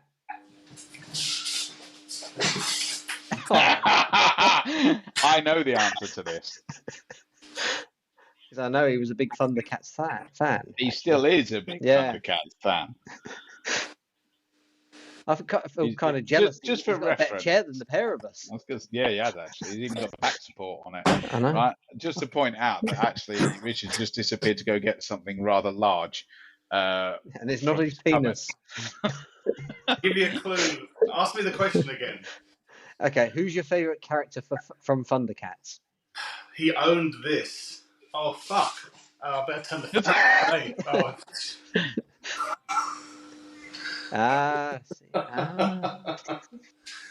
This is the crown jewel of my nerd collection in the house. Yes. For reference, for those listening, he actually has pulled out Lino's sword. But for a bonus point, what's it called, Daniel? Do you know what? I can't fucking remember. No, I can't either, to be fair. He's also just called me a wanker. Call yourself a fan. He's only said what we was all thinking, but Yeah, there's no need for that, though, is there? You call yourself a fan, and you don't know the Sword of Omens when you see it. That's it. I know what the sword is. Boom. And I was this cheetah. Obviously, our favourite. Yeah, no, I was definitely a cheetah fan for more reasons than one. I just I never grew up from it. I just absolutely I loved growing up in the 80s, bro. All Thundercats, Transformers, bloody Turtles. It was such a great time to be alive and wake up Saturday mornings and just watch all of it, Yep. Yeah. The thing is, right, when you were a kid, you were one or the other. You were either a CITV fan or you were a CBBC fan. You never could be both. No. Right? And you know what? I'm going to go a bit on the musical side here, right? I actually used to really enjoy the theme of Live and Kicking when it started. And then so you just fuck that off because Live and Kicking was shit. And then you'd stick on SMTV Live. And that had nothing to do with the fact I like Cat Dealey. Right? Question, was SMTV Live, was that the one that had Gordon the Gopher? No, before that. That was BBC for that one, wasn't it? That was BBC. That was going live before Live and Kicking. And so you do remember a young Philip Schofield sticking his hand up, not just a man's ass, but a fucking puppet. Philip Schofield, I actually got his autograph once. Me and my mum, we went to see a show down the West End, and he was sitting about 6 rows in front of us. I forgot about that. I Yeah. didn't know why he gave you his autograph. I don't know. Probably Mum fancied you. Mum sent me off. I was too young to even really realise who he was. I was only about 10. Yeah. Perfect age for him. Brilliant. Yeah. Yeah, to be honest, yeah. You see, the worst part, right, is you say that, you talk about that, but I remember watching Rolf's Cartoon Club. I used to really enjoy that with Rolf Harris and his didgeridoo and all of that shit. And that was a cracking show. We used to draw a big head of a bloke that looked like the KFC man, right, which was him. And then suddenly you find out he's been in bed with Jimmy Savile, getting all these young kids involved. And I can see why. All those pictures, every kid would easily be like Hamlet for all these young kids holding a picture, and they'd have all followed him. Well, this is the thing. The Aussies joke about that guy. Can you guess what it is yet? And it ends up being his car.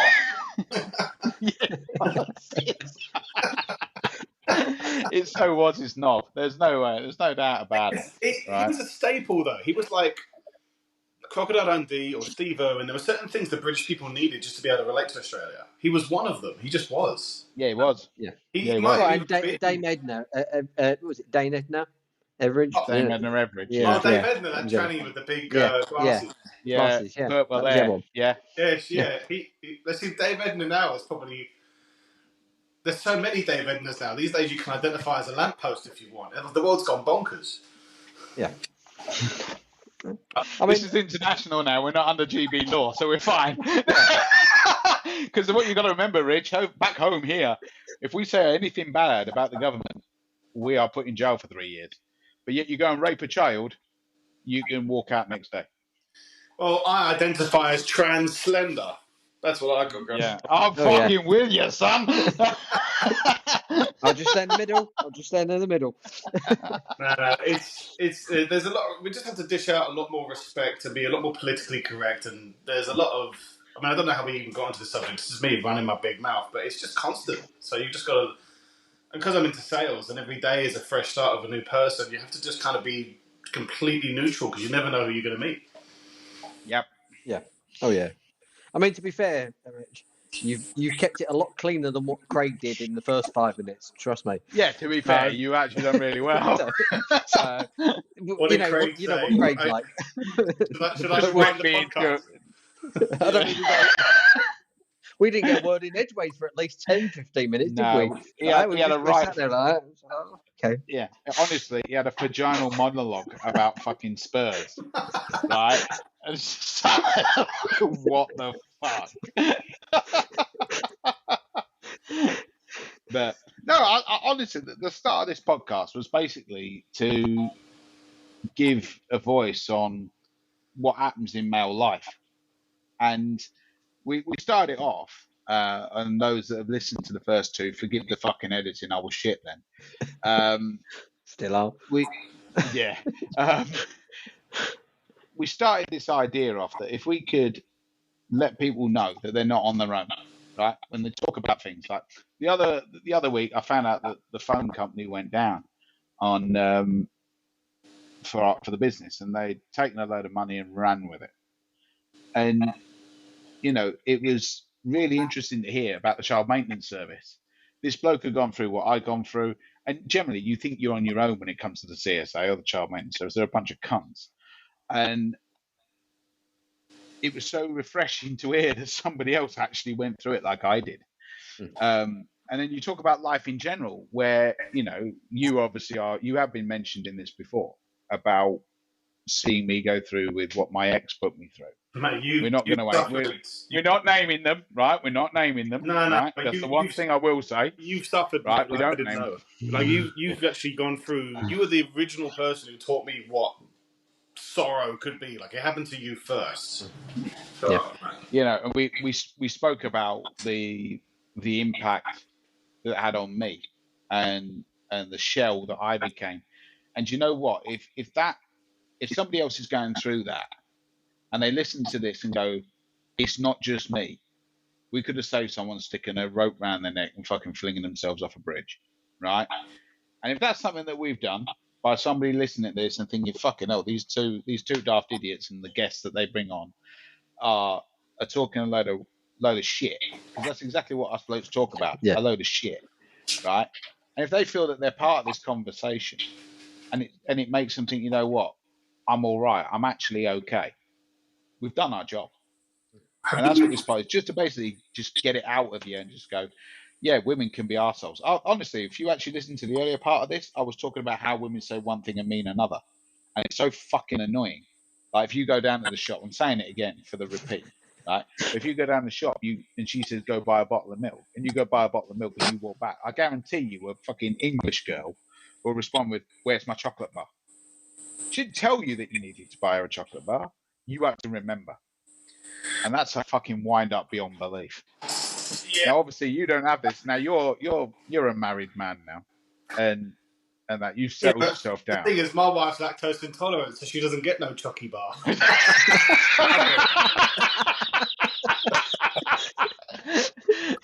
And that's all right. Pack of the crisps. No, calm. Seriously, man. I think I've got an easier life. I took a kind of, not a plea deal, but I did get an Asian woman, and there's just a layer there where, I mean, we yet to have had a real fight. You know, that's a big statement. It's pretty big. You know, we've had heated discussions, but we've never had a fight, and that's a huge thing to say out loud. But the thing is, if I want to have a fight and I'm revved up, she just rises above it and treats me like a 5-year-old. So that's part of the reason. You know. To be fair, mate, we're all 7-year-olds. So yeah. We haven't really fucking grown up, have we? Let's be fair. Hey, you know what this means? We go way back. Yes, we fucking do. And I teach them. And I teach them now. Yeah. Really? All right. Well, yeah. That's great. Yes. So I teach scouts. So I was thinking to myself, I was thinking he ain't going to be initiated, but he's like, actually, I No. Yeah, I'm better than you boys. I teach you bastards. I'm a scout leader. Yes, I'm a scout leader. No, I mean, I love that. Yeah, I mean, you know, from obviously Daniel's never been down the marriage route. I have. My marriage ended last year. It was a bit of a shitter, really. I took something it real else bad. we spoke about. And you know, I went down the wrong route, and you know, I didn't think I needed to be here anymore. But you know, it proved that there was that many people around me that you know I needed to be here for. Obviously, I changed my ways, and you know, it was a silly mistake I made. I wouldn't ever do it again, and I wouldn't suggest to anyone, you know, to even consider going down that route. So you know, that's you know, purely for this podcast is you know, if somebody's thinking about it and thinking, well, you know, I've had it shit, you know, what's the point of being here? You know, that you can get out of it. You can, you know, pick yourself back up. You can be that better person, you know, and that's what I'm doing, you know. And if it takes me a year, it takes me a year. If it takes me 2 years, it takes me 2 years. But I know that I can get myself back to a state that I was in prior. I mean, I'm with somebody new now, you know, who's absolutely the world to me. And it's a slightly older woman, and I tell you what, she's amazing. Got the loveliest set of tits, but she ain't going to hear that part in this podcast because Dan's going to take that bit out. Can we bleep? So, but no, as I say, I mean, you know, we've all been through shit. You know, both me and you, Richard, have watched Dan go through it, and you know, we've supported him where we can. You know, there's been times where we sort of went, well, you know, we can only do so much because we've never been in that situation ourselves. And obviously now being in that situation, you know, you can sort of say to somebody, right, okay, yeah, I've been there, I can help you out as best I can. But obviously there's predominantly you've got to try and do this bit yourself, sort of thing, to get through that next stage. You know, marriage is a big step. It is hard when you sit there and you're in that depressive state and you've got everybody telling you to do the fucking right thing and you don't really realise it's the right thing until you actually follow through with it. It's such a difficult place to be. You know, you could have that many people telling you to do this, do this, do this. You can lead an horse to water, but you can't make the fucker drink. And that's the bit you got to do on your own is drink the water. Yeah. And it's hard because you know what, and I've admitted it all the way through this. when I was going through that point, I did 5 years of pining, right? 5 fucking years of pining. 5 years fucking wasted, let me tell you, right? But I did 5 years of pining for exactly what I'd lost. And as I said previously, I did make that mistake of being with somebody that technically didn't quite fit what it was, but was as good enough. And that didn't work. That fell through, and suddenly you just sat there going, well, I'm no fucking good to anyone, really, am I? Fucking waste of space. But you're not. You've just got to find what you're looking for. That fucking U2 song, isn't it? I still haven't found what I'm looking for. and it's such a big step in your own mind to say, fuck this, I ain't waiting for her. She ain't coming back. And she was never going to come back. She was too busy being banged by other blokes. And that's a harsh reality. You look at it now, I laugh about it now. But at the time, that's the worst thing that can ever happen to you, is that somebody's banging your missus or your ex, whatever. You know what I mean? In your mind, it's still your missus, but in reality, it's not. But it's such a difficult place. And those people that, if they do get on top of this, and they do listen to this, and they're going through something similar, there is a way out, and you will realise it eventually. You've got no fucking choice, mate. The world is going to spin. Time is going to move. Question. If you stay where you are, that's it. Go for it. Have you had any feedback? Like, has anyone rang in or joined the podcast saying thank you? Like, how long have you been doing this? Not a fuck, mate. Huh? This is only episode 6. I don't know. We've been doing this 6 weeks. I didn't know if you've been doing this for 5 years. I don't know. No. We've only been doing it for the last 6. This is episode 6.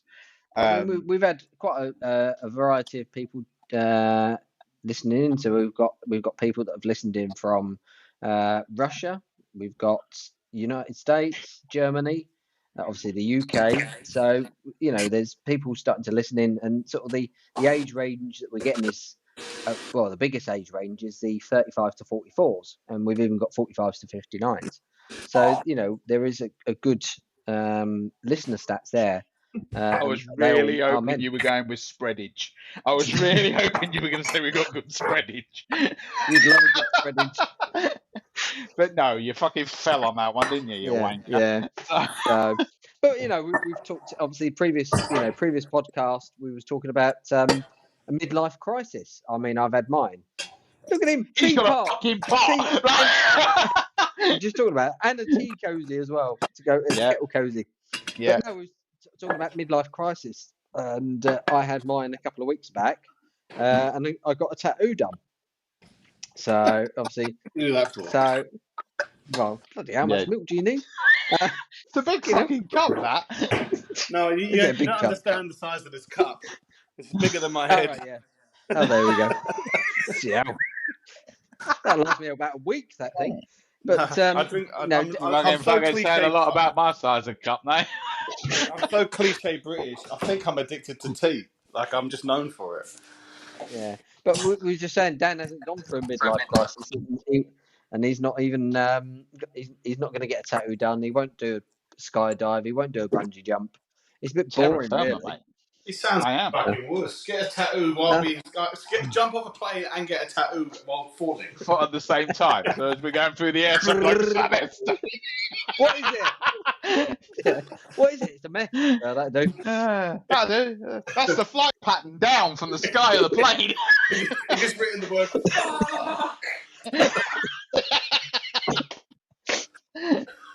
Oh, dear. Hang on. I've got a screaming baby. Give me a second, mate. That's all right. Oh, fatherhood there straight away. That's mint. We've actually we've gone international.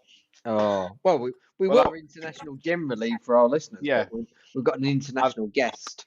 I think that the fact that I can now say that we are live from my headquarters in the United Kingdom has actually been confirmed that we are live across continents, as it were.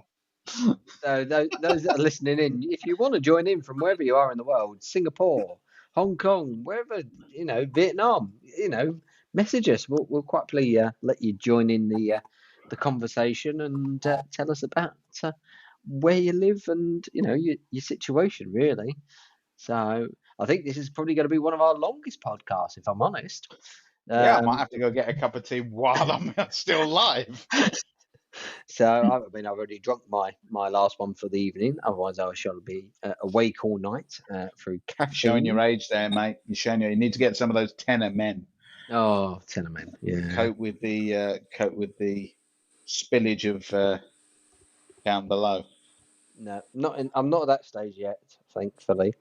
So yes. So while our guest is dealing with his little one, what is your plan for the rest of the weekend? So you saying that you're going to the ice hockey tomorrow? Yeah, I think we're going to watch the ice hockey tomorrow. Yeah. After they got spanked 6-1 or 6-2 by the Panthers, and then I think we'll go and watch that tomorrow. And he's back.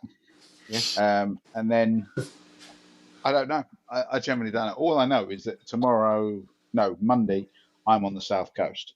Oh, nice. But I won't be in the South Coast. I won't be on the South Coast when people listen to this. I'll have already been. Yeah. What's your plans for the rest of today and tomorrow? You're into Sunday now, isn't it? Well, you're well and truly in Sunday now. So what have you got planned for the rest of your Sunday? Motorcycle ride. Anywhere particularly nice?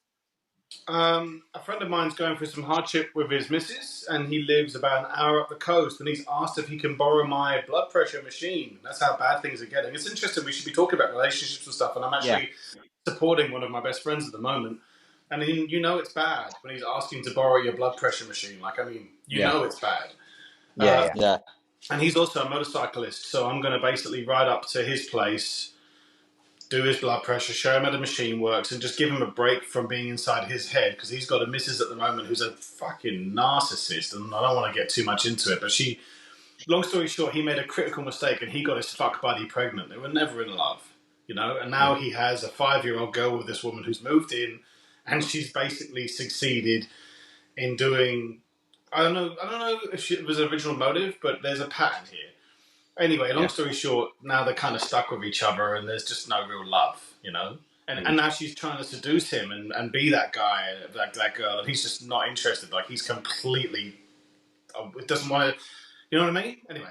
Yeah. So I'm going to spend some time with him, but I feel guilty not being with the baby, so instead of spending, 5, 6, 7, 8 hours away riding, which is something I like to do, I will be back after about 3 hours tops, just to give the missus a break. And once the baby goes to sleep, I will then be in the garden cutting wood and building stilts, because I need to raise my bed by about that much, because I've now got a robot vacuum that can't get under the fucking thing.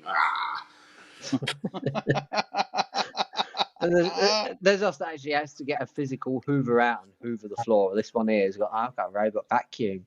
Oh, it's fucking underrated. It's so great. Oh, twat.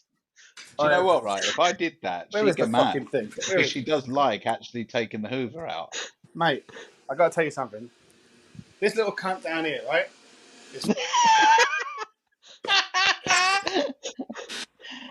I bet he's called it Crichton as well. Yeah, Crichton. Yeah, that's great. He's got his groinal attachment and everything. we was talking about, obviously, Australia. I was talking with Dan and Katie about Australia. How much of a better life it is out there. For anyone that's listening in from the UK that's considering moving out to Australia. Obviously, the cost of living is a little bit different over there. General food shopping is a lot more, but the wages definitely compare differently from the UK, don't they? Yeah, before I start telling you how the positives, we need to address the immediate negatives. If you do decide to go, wow, what a way out, wow, sunshine and people and fucking, just the dream, which is why I followed it. Yeah. Be prepared for the fact that you're saying goodbye to everyone you've ever known, and you have to spend your life searching for the shade, because it's hot and you have to restart again. So unless you got social skills and you're generally quite a friendly fuck, what have I done to this damn camera? Anyway, unless it's great. There's a lot out here that is just fabulous. The fact that there's not as many people here, so you get the chance to have a big house with the big land, and it costs you the same as a little less.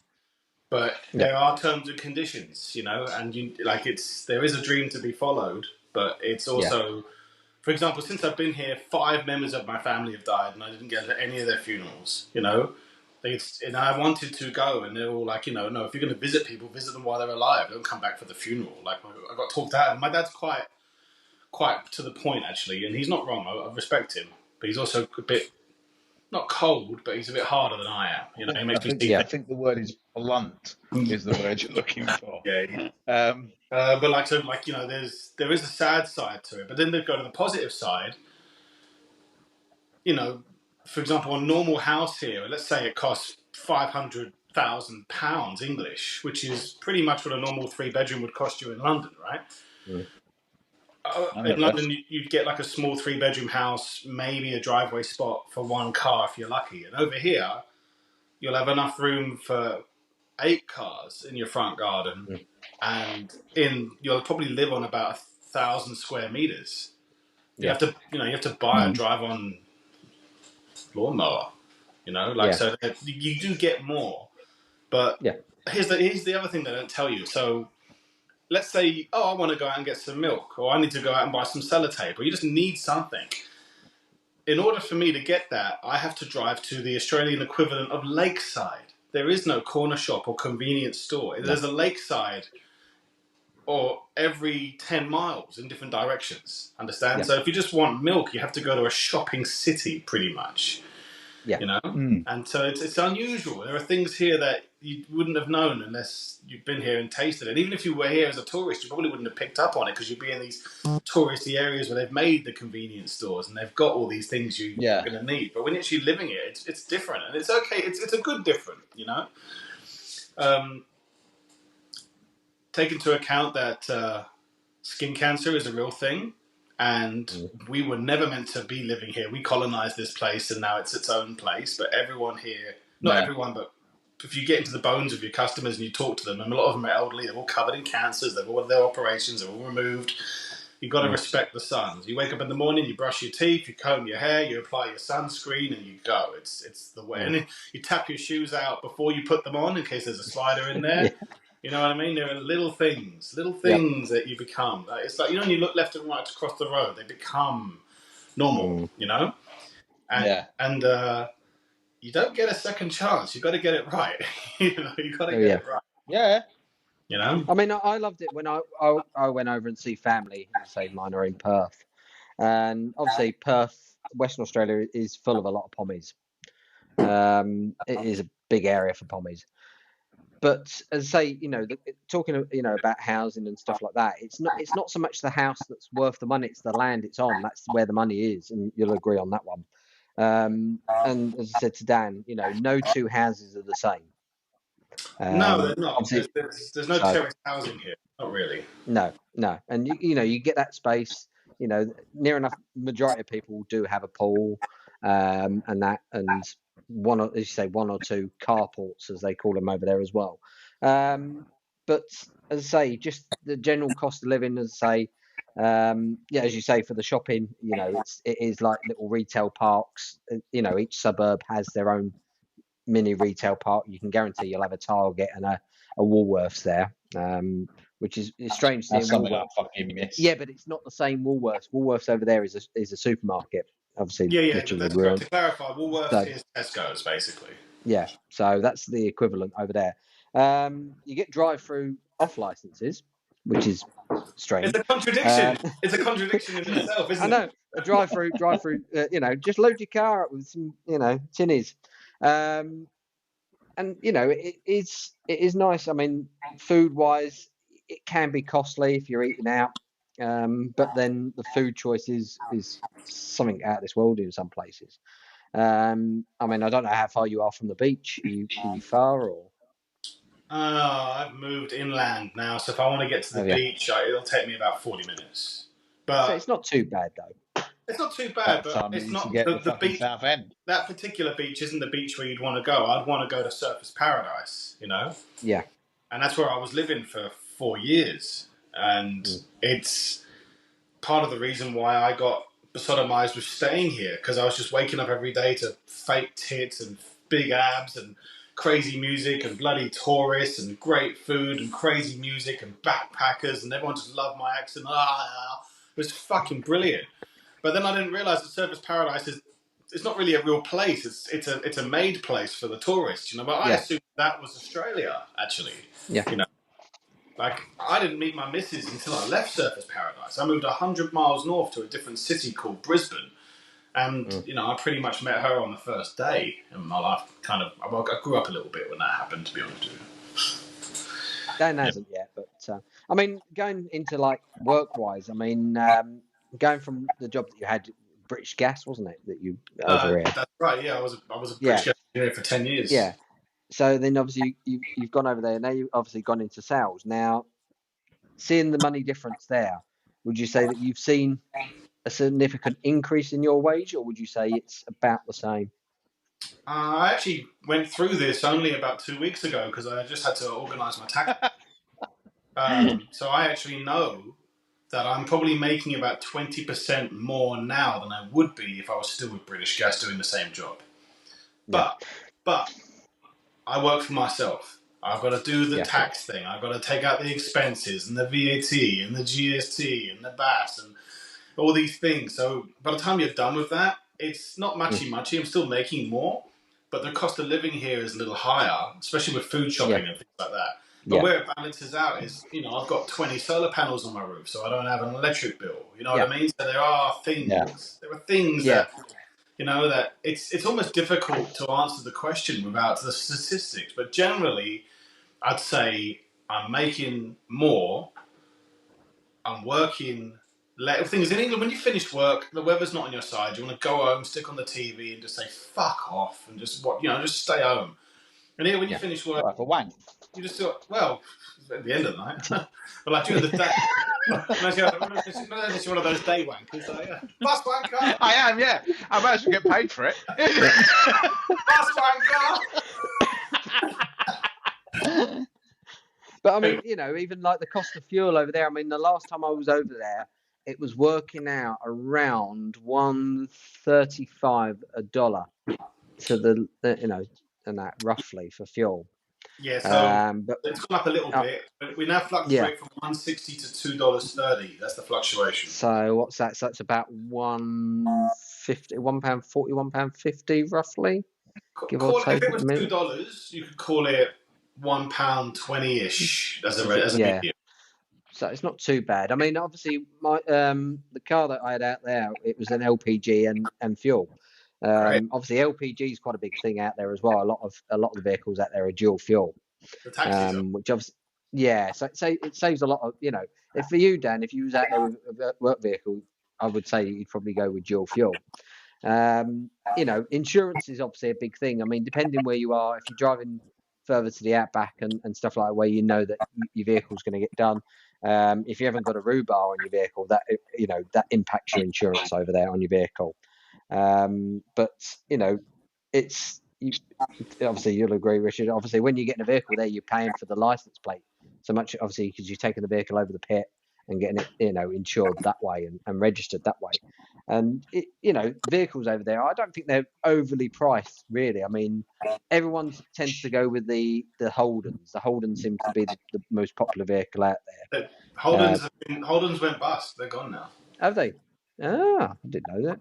Well, it was the Holden and the Ford. The Ford Falcon was a very popular one, wasn't it? A friend of mine bought a Holden Ute, some super sports V8 thing. You know how they are. Yeah. And after he bought it, Holden went bust, and he ended up selling his car for more than he bought it for. And after he put the mileage on it, and he was using it it's a Tyler. He shouldn't have been using that car. It should have been in a museum. And instead, he just used it every bloody day. And after using it and getting shit all over it and scratching it and putting mileage on it, he then sold it for a profit because they were gone. Yeah. But the people in the States are buying them because they love them over in the States. So a lot of people are getting them shipped over to the States. Now, you know, it makes me laugh that, you know, youngsters can get insured on these V8 Utes and stuff like that. And you think you wouldn't get insured on something like that over here. You know, the insurance company would laugh at you, but over there it wasn't so bad. So it was the Toyota. It was the Toyota pickup that they were talking about that was the best pickup. You could fucking throw that off a cliff and it would survive. Yeah. But Toyotas over here are very, very popular. We're not overly far from Asia, so there's a lot here. And if you want to go back to the Holden, though, was it the Holden? There's a particular ute called a Maloo. You should look it up one day. Yeah, I think I know the one. It is the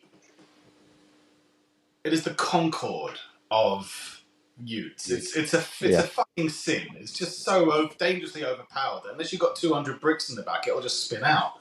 You know, it's if you ever get the chance to look it up, you'll realise that there is a vehicle out there that just makes you go, wow.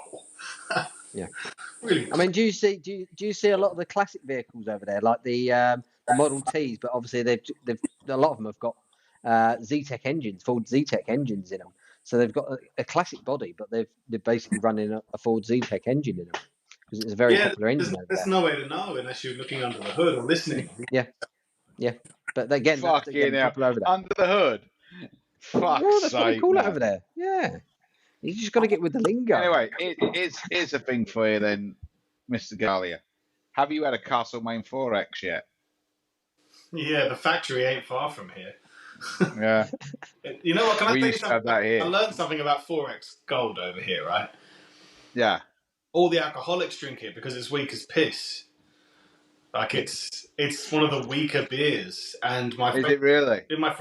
And one of my friends who drink it they're alcoholics, but it's because it's a lower. They can just keep drinking throughout the day, or whatever. I mean, granted, they don't start until they've done their work. They're all functioning alcoholics. They still go to work and they still pay their tax.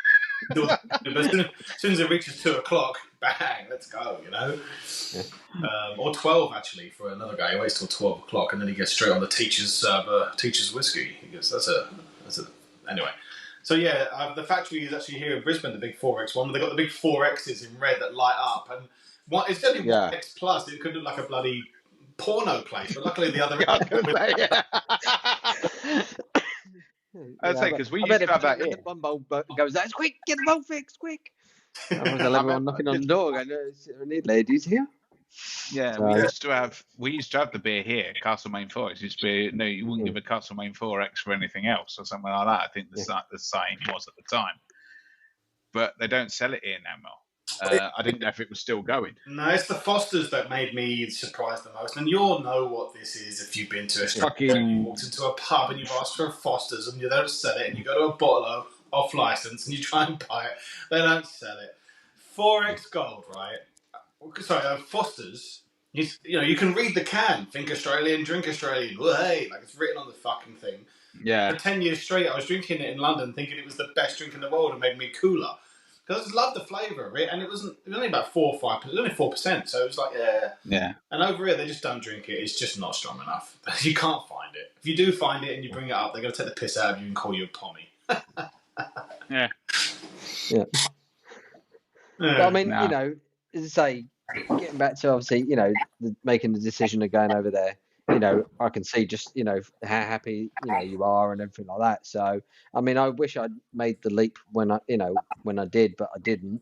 I ended up moving to Hull, but I don't regret it because obviously I've got 2 wonderful kids now.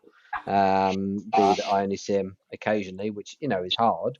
But if I could have got over there beforehand, I would have been there, pretty much like you, just sort of right. This is the new life, and that's what I'm going to do.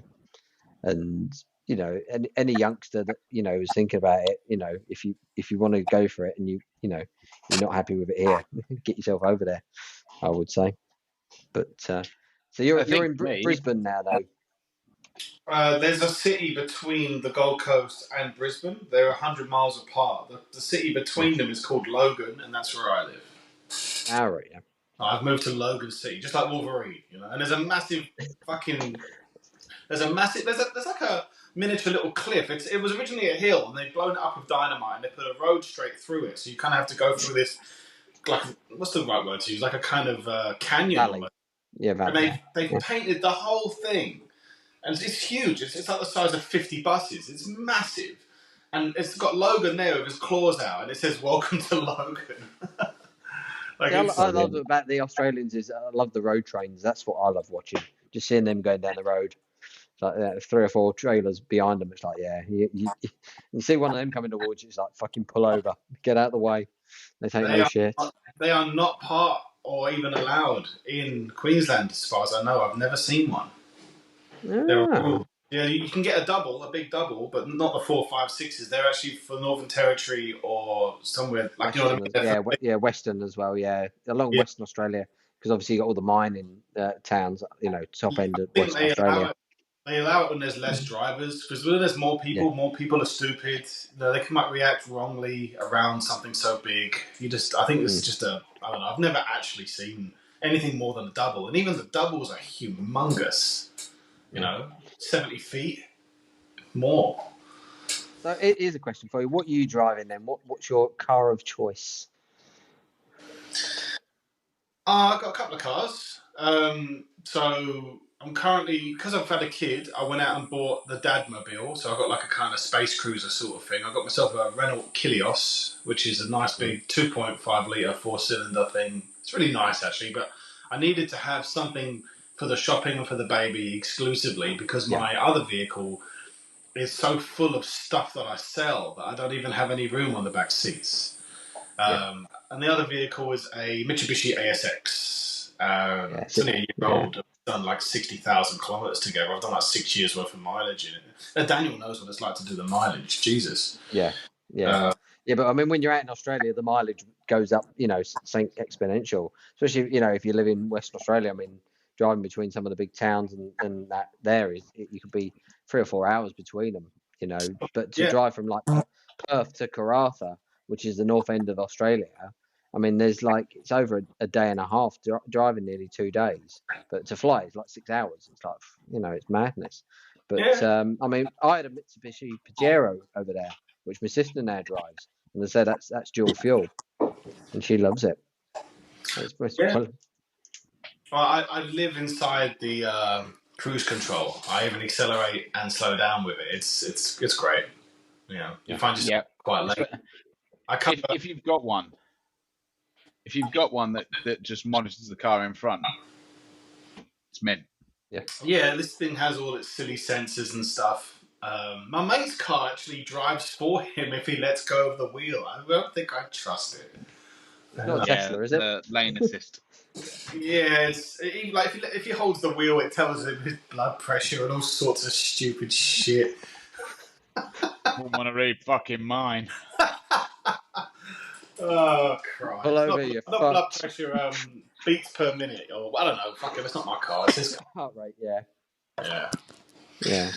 But I mean, as I say, I would be over to Australia within a heartbeat if I could.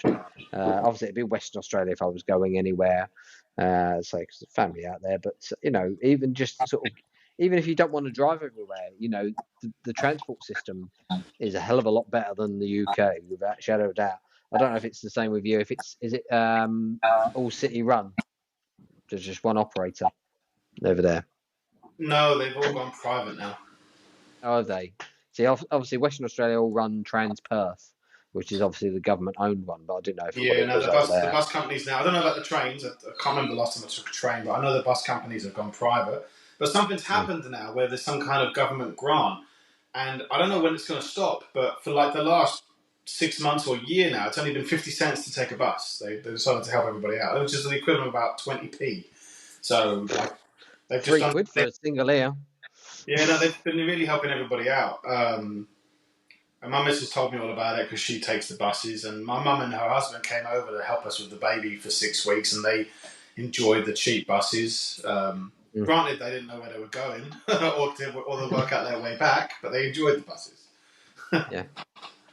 I think someone like Daniel would do really well over there as with his job, because the amount of buses that are out there, you'd be busy.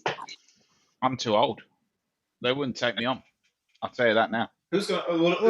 What you need, if you can get the visa, that's the 100% of the battle. No, so you're not coming on the tradesman visa or a worksman visa or a travel visa or a tourist visa. You just get something that allows you to pay taxes. So when you come over here, you are allowed to work. And then once that's done, that's it. Do whatever the hell you want. It's all about having the right migration agent and the right visa, because I find that if you just pay the right people, you'll figure it out. That's the way we live with most things.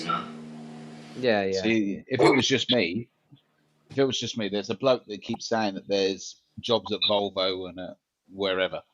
and I could get across. I think that they're looking for people in Queensland.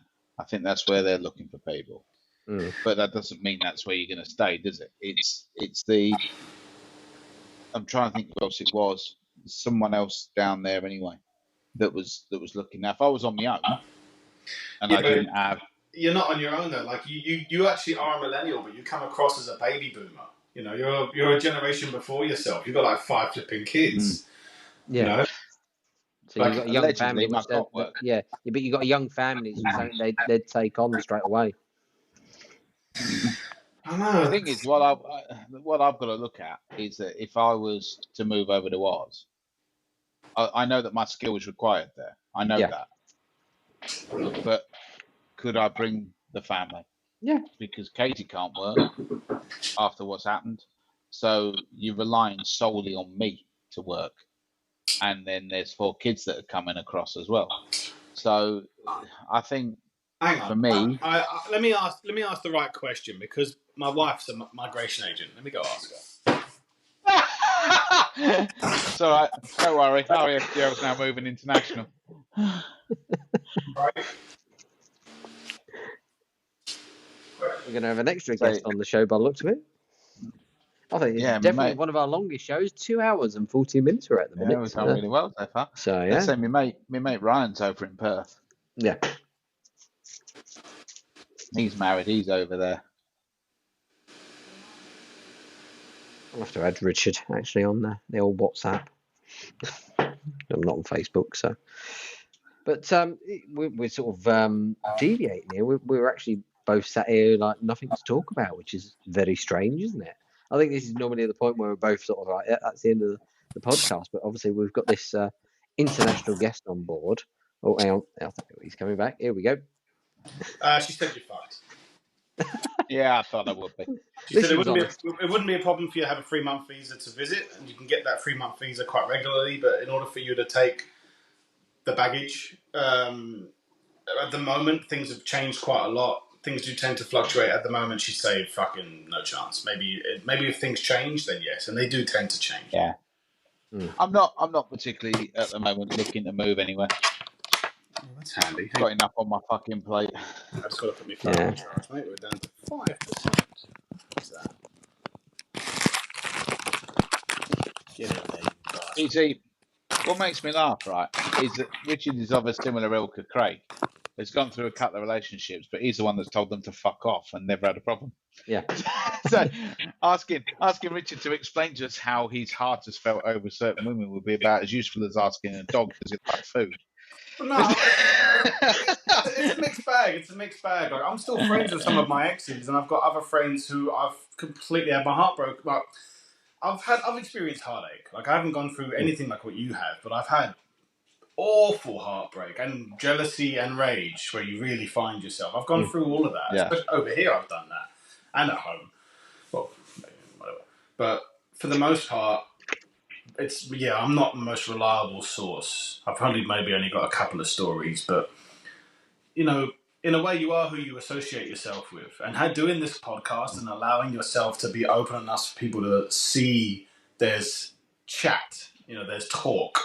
It's a powerful thing, because these people don't know you like I do, and I know you're full of shit.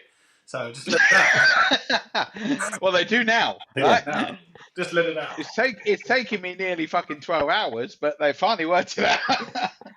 Yeah, but the thing is everybody needs to realise that, without comedy, like life is so serious. I tell this to my customers. I'm like, because I'm having a laugh with them. I'm having such a laugh at work. I really like what I do. And I said to them, is it all right to be this frank with you, or do you want me to dial it down? And they go, no, I appreciate it. This is great, because if you don't laugh at work, you don't laugh at life, and we're always bloody working. And that helps me break the ice, And I didn't say that because I'm trying to sell these people. I'm saying it so I can just be myself and get on with it, Yeah. And it's so easy to provide when you're not trying to push. Oh my God. Anyway, that's not a philosophy. I didn't make up anything to preach. I just believe that if there is a way, that's the way. Because comedy works. If you're single, you can use comedy. Like, even if you're big, fat, and ugly, you can use comedy to get women. Do it. You've always Yeah. used comedy though, haven't you, Richard? That's always been your philosophy. You've always been the laughy, jokey one. You know, when we used to go out to Southend and places like that, you know, you was pretty much, you know, the clown for us, and you know, you had us all in hysterics with some of the shit you used to do. Especially, actually, while you're on the chat, I'm gonna play a video to you, and you're gonna go, "Fuck me, what did I do?" I don't know if it's going to play not properly. Oh no. Yeah, Oh, I remember this. What the hell did I even say? he was on a train. So yeah. And you just missed the train going the other way. Yeah. It was a post coming the other way. Yeah, that was with my phone and my camera at the time that you had. But getting back to sort of like a serious note now. I mean, what's the support like out there for men going through mental health issues? I mean, obviously over here we've got. Great. He's doing it himself. Yeah. Obviously, we've got Andy's Man Club. We've got other things in place over here. But what's the support like over there for men that are obviously suffering with mental health issues? And you know, what's the rough estimate of like men's suicide rate over there? Mate, I've got no experience. I can't answer your question. I've never had to seek the help. I don't know. No. No. He is the help. Yeah. I'm going to go help my friend today. Like, I don't. Yeah. I have an unusual, I don't know, soul or outlook. Call it whatever the fuck you want. But I'm very much my father's son. You know, I don't seem to. I don't know. My problems aren't big problems. I manage to just get through shit. And if I do have a real issue, half the time it's my own fucking fault. You know, that's the good thing about my wife. She helps kick me up the arse, and I realise that if I'm actually pissed off about something, I probably shouldn't be. It's like when you're looking for a loophole. You probably shouldn't be looking for that either. You know, if there are things that I haven't experienced yet where I've needed to seek help professionally, because I also know that if you tell a doctor or a shrink, other than verbal support, they're going to recommend a medication that you probably should be on. There's something that isn't leveled out that they're going to try. But then there's the other side of the coin where if you get better, a patient cured is a customer lost. And we live in a world of medications, pharmaceutical drugs, and there's a lot out there to be purchased and bought. I don't know what the value of the pharmaceutical industry is, but we can safely say it's billions. And we don't know what percent of that is people saying, well, you need this pill because you're feeling sad today. No, go out and see your fucking friends. And then if it doesn't work, see some more. And then if it doesn't work, okay, maybe you should have been on the pills the whole time and your mate telling you to go see your friends was fucking wrong and now you're worse. I am not a professional. One of my best friends in the world.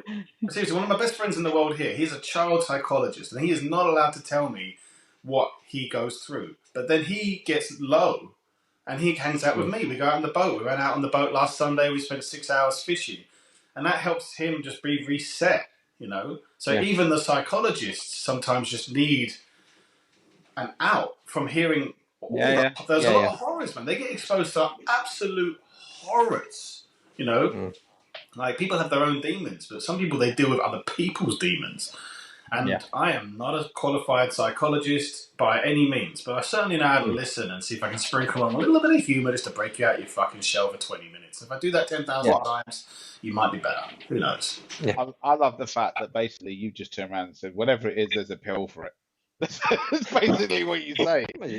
He's not wrong. If you're happy, if you're over happy, here, have a pill to sadden yourself down. If you've got erectile dysfunction problems, here's a pill that will sort it. We're talking from experience there, Dan. No, if you're hungry, there's a pill for that. You know, if you're starving, there's a pill for that. If you I don't know, if you ain't got any muscle, there's a pill for that. Well, if you got too much muscle, there's a pill for that. It's a pill for fucking everything, mate. Yeah. There's so much shit available, and then there's the layer to it. Like, has it been proven? Has it gone through the system? Is it organic? Does it pass the blah blah blah? You know, it's interesting because at the end of the day, it's all about selling stuff and making taxable income so you can grow your own personal little empires. You know, and that's why I get really wary of even my friend's job. Like, I talk to him all the time. I says, "You're a psychologist, but is that even a real job?" And I give him shit for it all the time. Damn right I know. Love Fucking fucking right. He's got his PhDs and he's got his shit. And because he's one of my best friends, I just fucking rip into him. And he's a bit older than me as well. So he kind of lets me get away with it because I'm not his younger brother, but I'll be the first person to slap him across his beard if I think he deserves it. Just like you. I think, yeah. Well, you're younger than us, aren't you? I'll be 42. He's not. You're He's 42 this year. Yeah. All right, okay. Yeah, so I'm the oldest here still. Fuck. How old are you? I'll be 43 this year. Hey, you old cunt, boo. Yeah, I don't give a shit. I don't give a shit. Yeah, I've never ever felt myself as the baby. You look like you're having a baby. I am. Food, baby. I'll tell you Yeah, what, that's the tamest his beard's been for a lot of, a long while. Honestly, Yeah, yeah. that went long. I'll tell you what, right? Went down to the fucking farm shop earlier, and I said to Katie, I says, look, issue that I got here is it's been Valentine's Day. I haven't done anything for Valentine's Day. I was in fucking Bournemouth working. So I said, I'll tell you what, I'll make you a meal. So I said, we'll go down the farm shop, right? We'll get some proper meat. I ain't getting it from Tesco, that's shit, right? I want proper meat, right? So I go down the farm shop, bought this fucking tomahawk steak, right?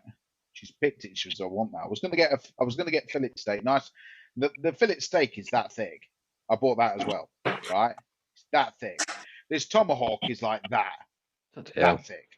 And I'm like, oh, 20 quid for that. You get fuck. I thought that's an easy price. That I'll take that. Things like fucking that long.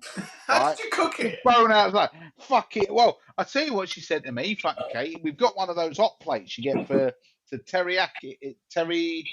Teriyaki is a hot sauce, plate. but yeah. All right, whatever. Begins with T, ends in KY or whatever it is, right? And it's a hot plate, and you can do pancakes on it. She says, we'll do it on that. I says, you joking? This thing's this fucking thick. Are you having a laugh? All right?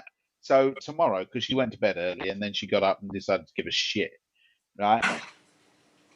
So I'm going to cook this tomorrow. I'm going to go get some. I'm going to get the oil. I'm going to go get some crisp and dry from the shop. I'm going to put it in the deep fat fryer, proper. I'm going to make proper thick cut chips. I'm going to make that, and we're going to have a nice bit of steak and chips tomorrow. Kids, they can fucking starve for all I care. McDonald's. This is our Valentine's meal. I'll tell you Those little what, fuckers will just keep coming over. Have you had a proper surf and turf over there, Rich? The traditional.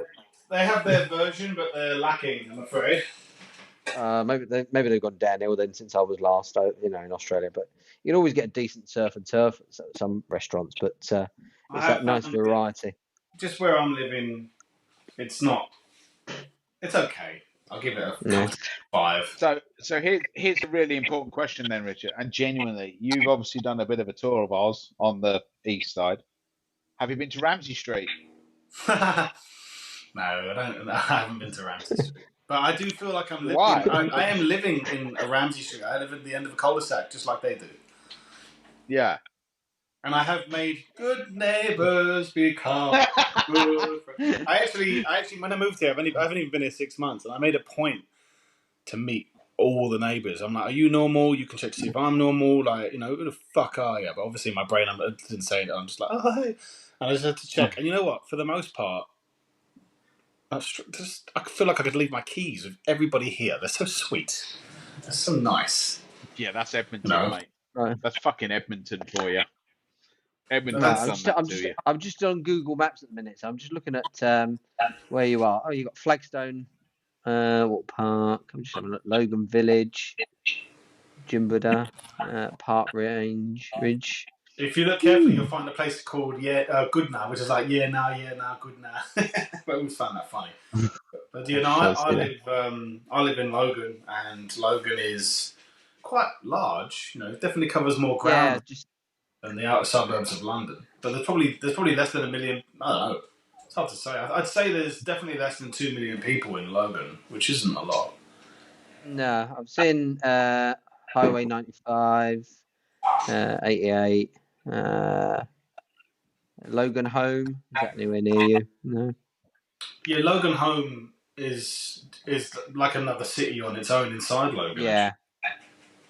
Yeah, just have a look. I mean, I'm just looking at, Google Maps. I mean, there's a lot of greenery around, Logan area and stuff like that. So, There's loads of greenery around me here in the West Midlands. It just so happens to be my front garden. Yeah, but it's not, There's not a lot else of it, but you know.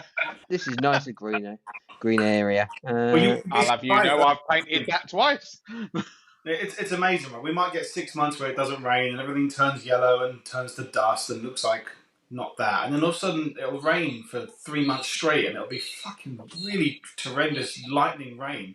And once it's over, everything's so nice and green and lush. You can't believe it. And it lasts a really long time.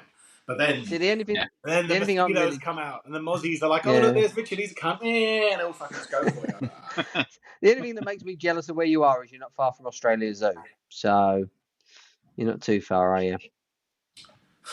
Australia Zoo is in the Sunshine Coast, which is about 3 hours away from where I live. Is it? Oh, I must be looking at the wrong Logan. Google Maps. What, between Brisbane and... And your Logan's below Brisbane. Logan's below Brisbane, yeah. Yeah. Hang on, we might not be talking about the same zoo. Which zoo are you talking about? Australia Zoo, the Steve Irwin Zoo. That's the same one. I'm pretty sure that's in Sydney, mate. That might be the other one then. Yeah. No, it's the same one. All I can hear in my head is, please hold while we just decide where we're looking on a map. Hang on, I'll give you the address. Hang on. Yes, it's in Australia Zoo. It's not far. Hang on. Yeah, so that's near. Which one we're at? Near to the Sunshine Coast. So yeah, it's not far from. Yeah. The big pineapple. God, what's that? Is that literally? I know where it is. I actually went there. My the big pineapple. I got a good friend of mine. He's an Indian bloke. We call him Shiraz, but that's not his name. But no one can say his name. And we've been getting on really well for nearly 10 years. And he asked me to be his best man at his fully Indian wedding. And I was like, all right. And I went there, and it turns out I was the only white boy there. And we all had to dance down the aisle. It was quite something. It was quite something, you know. And after the wedding, very good, yeah. Hey. Yes, very, very good, yeah. Exactly. Times that by like 30 of them. And they were also lovely, and we were really welcoming. And after the wedding, we had to obviously take them out to entertain them. They've all flown over from here, there, and everywhere. So we took them in a convoy to Australia Zoo. And as soon as we arrived, because there's many different types of Indians, but these Indians were Hindus. And my God, the dad, he's been waiting so long to see an elephant. As soon as we parked the car, he bolted and he ran off to see the elephants. And his whole family ran after him. It was really funny. When we finally found him there, he's just looking at these magnificent creatures, and we couldn't really crowbar him away. There was so much to see. He just wanted to stay with the elephants for about an hour and a half. It was really funny. I'm just looking at distance here, and to drive from Logan, Queensland, to Perth itself is 4,215 kilometres. There you go, Dan. You like your long driving. Reckons 1 day and 21 hours driving. Yeah, it's about 5. It's about 8 Englands, isn't it? Yeah. 37 days to walk it or 8 days to cycle it. I probably wouldn't even do any of them. I'd probably have a good go at walking it, 37 days. It'd probably kill me, but... You're forgetting about the heat and the bugs. Yeah, I know. But there's no... the lack of hotels in the middle. Yeah. But there is a saying here in Australia, and it's with fuel. It goes, fill up when you can, not when you need to. Yeah, yeah, that's it. Because, driving through Western Australia, if you see a petrol station, you fill up because it could be the last one you see for quite a few miles, apparently there's no public transport that takes you from there to there, so it's no good. Mind you, they are building a cross-continent, well, not cross-continent, cross-area railway line at the minute from one side of Australia to the other. Parts of it are not connected, but I'll tell you what, if I could be out there right now, I would be. So, seeing that beautiful weather behind you, I just want to be there now. So you are making me jealous. Yeah, as he chews it off, yeah. Can't see it. Yeah. No. So, I suppose I could, if I'm gonna do it, I'm going to do it properly, because I'm gonna say goodbye in a minute and look after my boy. So I might just show you what's out the front. See, this is a proper Australian house now, Dan. Hang on, for the benefit of the listeners, there's no we've just been carried through Richard's house. I've never felt so little in my life. I was a bit worried where we were going then. It's I quite, was going to say we were looking up underneath him there, and that was Yeah, a bit no. strange. Let's look through. I've been doing that typical newscaster thing where I had fuck all on except for a t-shirt, pretty much. So, all right. Can I even turn the camera around on this app? I don't think I can. Yeah, I don't fucking Let's have a know, look. but just press a button, see what happens. Mute, contact, speaker, grind slider. What the fuck does that mean? No, looks like all I can do is mute you. This app isn't behaving. Did you just call me a grinder? Well, it says. Well, he was a no, gigolo. No. It says grid, not grinder. Sorry. I was saying, when did we become a gay fucking website owner? well, you was a gigolo, I've Dan. got skincare on. Some thick glasses. There we go. Oh. Give it a minute. He's got to connect his Wi-Fi back up. Can't see the screen at all. I'm just going to have to See a bit of assume blue sky and some cloud. you can see stuff. Yeah. I can't stay out here long. There's It's too that damn pine hot. tree in the background. Yeah, it is bright out there. You just have to privately message your address details, or just go to Google Street View. Sit there and look at the weather. Yeah. It'll be raining the day that fucking Google looks at that. Oh, he's gone. I couldn't see he's you back. or Oh, no, he's back. He's back now. Look, hang on. back. International. Did any of that work or not? Briefly, Yeah, some bits of it did. We did see a sky and the sunshine. and a bit of cloud, which is generally what we see a lot of, but not the sunshine.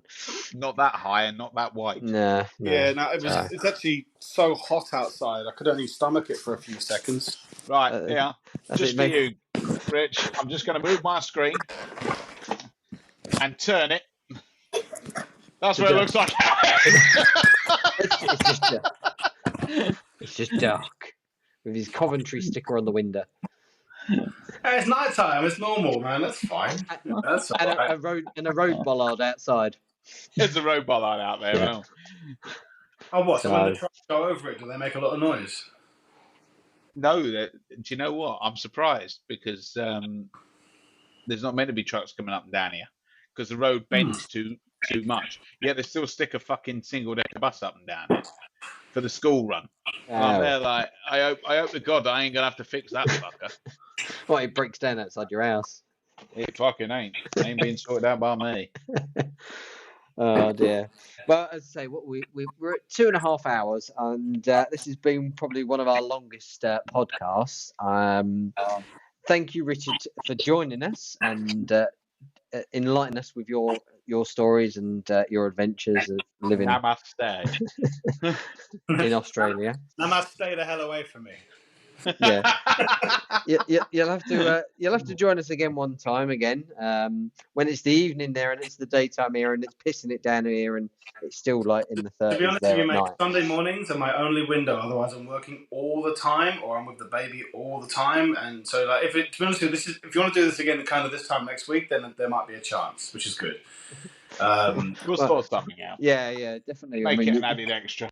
But it was a Tuesday thing, but for some reason it's normally on a Tuesday. But Dan works. I work from home. Let me know on the Tuesday because just take it as it comes. Because for me, my day's just getting started, and sometimes my jobs are an hour away from where I live, 2 hours away. So I could do this while on the road. You know? Yeah, you could.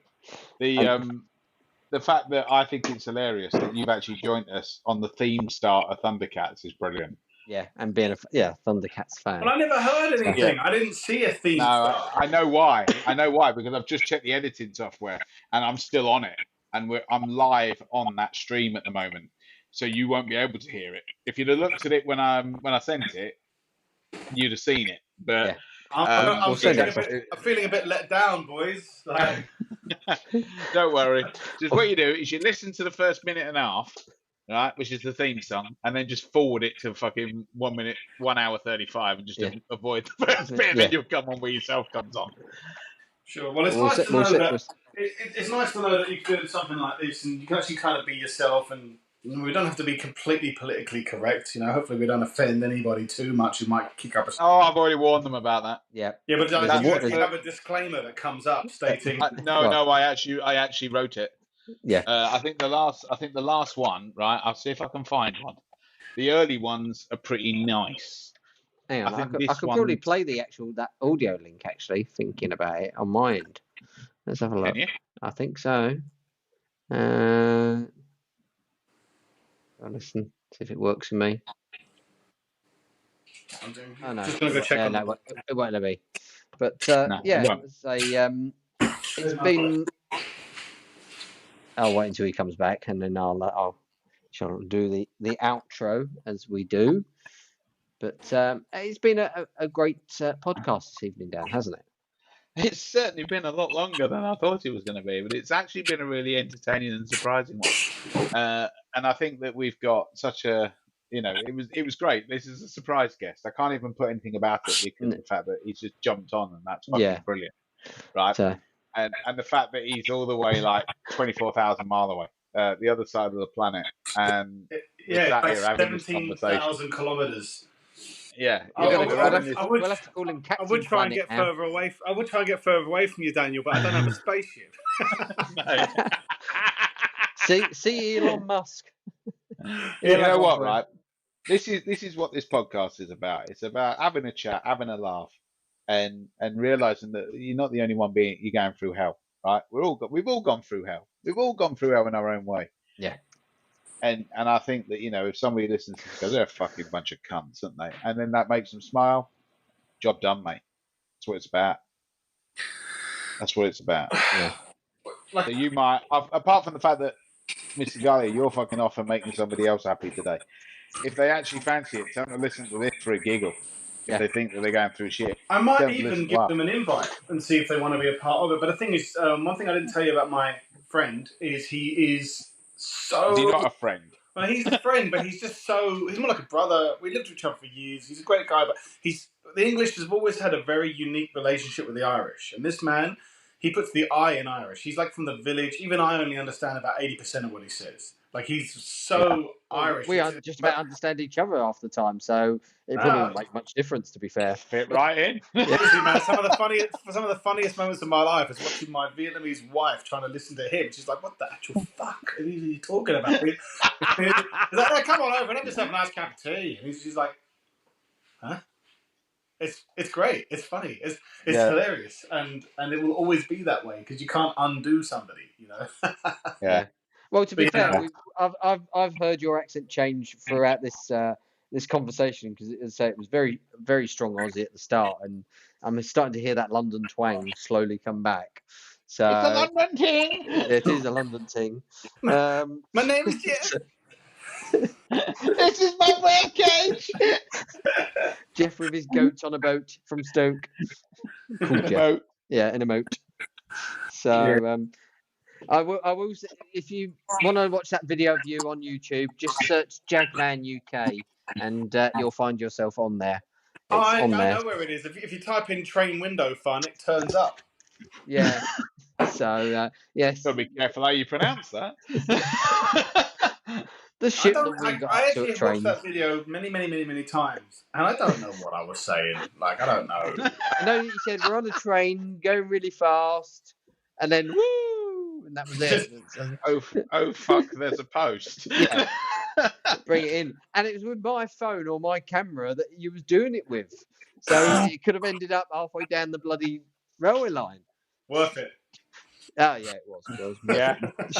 You know. So, but yeah, if you listen to some of our previous episodes, we do talk about the adventures. Listen, I've just got adventures. I had this really great memory of Mr. Galia actually when we went to Newcastle, and he sat there in a fucking dentist chair in a pub getting shots delivered to his mouth. Oh, do you remember that, son? There's that face like, oh shit. And you know what? He could have had any woman that night he wanted. Absolutely any of them. They were putty in his hands. God, I wasn't much funny today. That was a long time ago. That was years ago, mate. 20 years ago.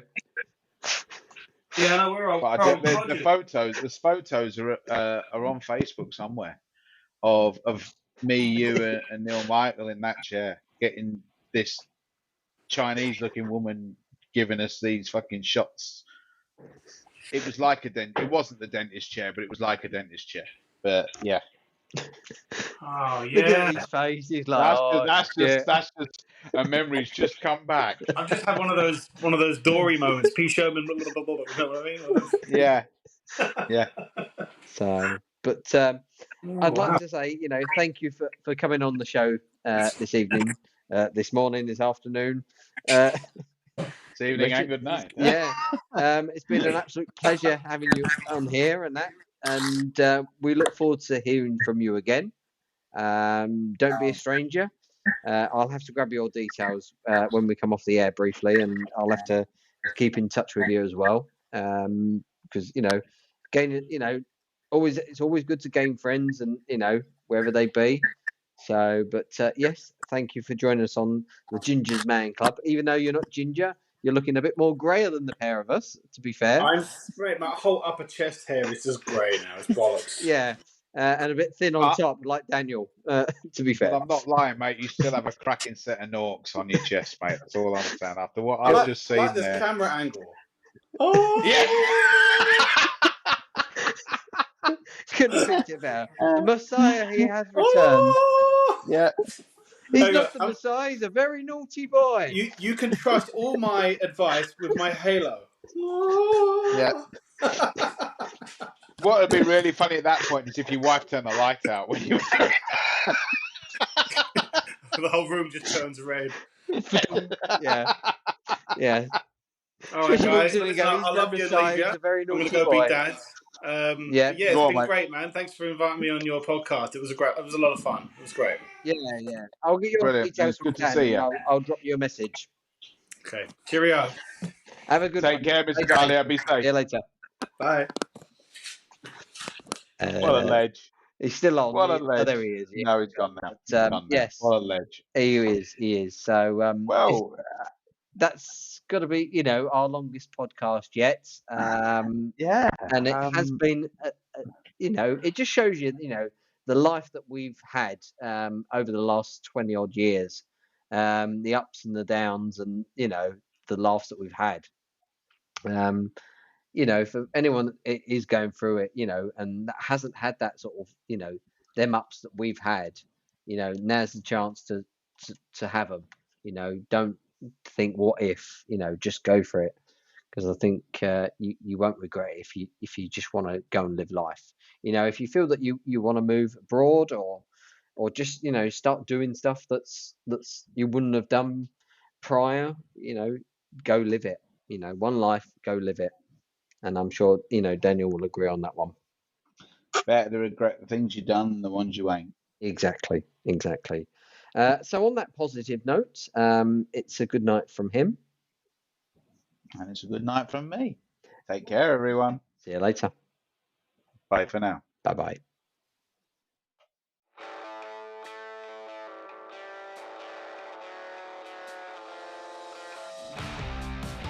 Thanks for joining us on Ginger's Man Club.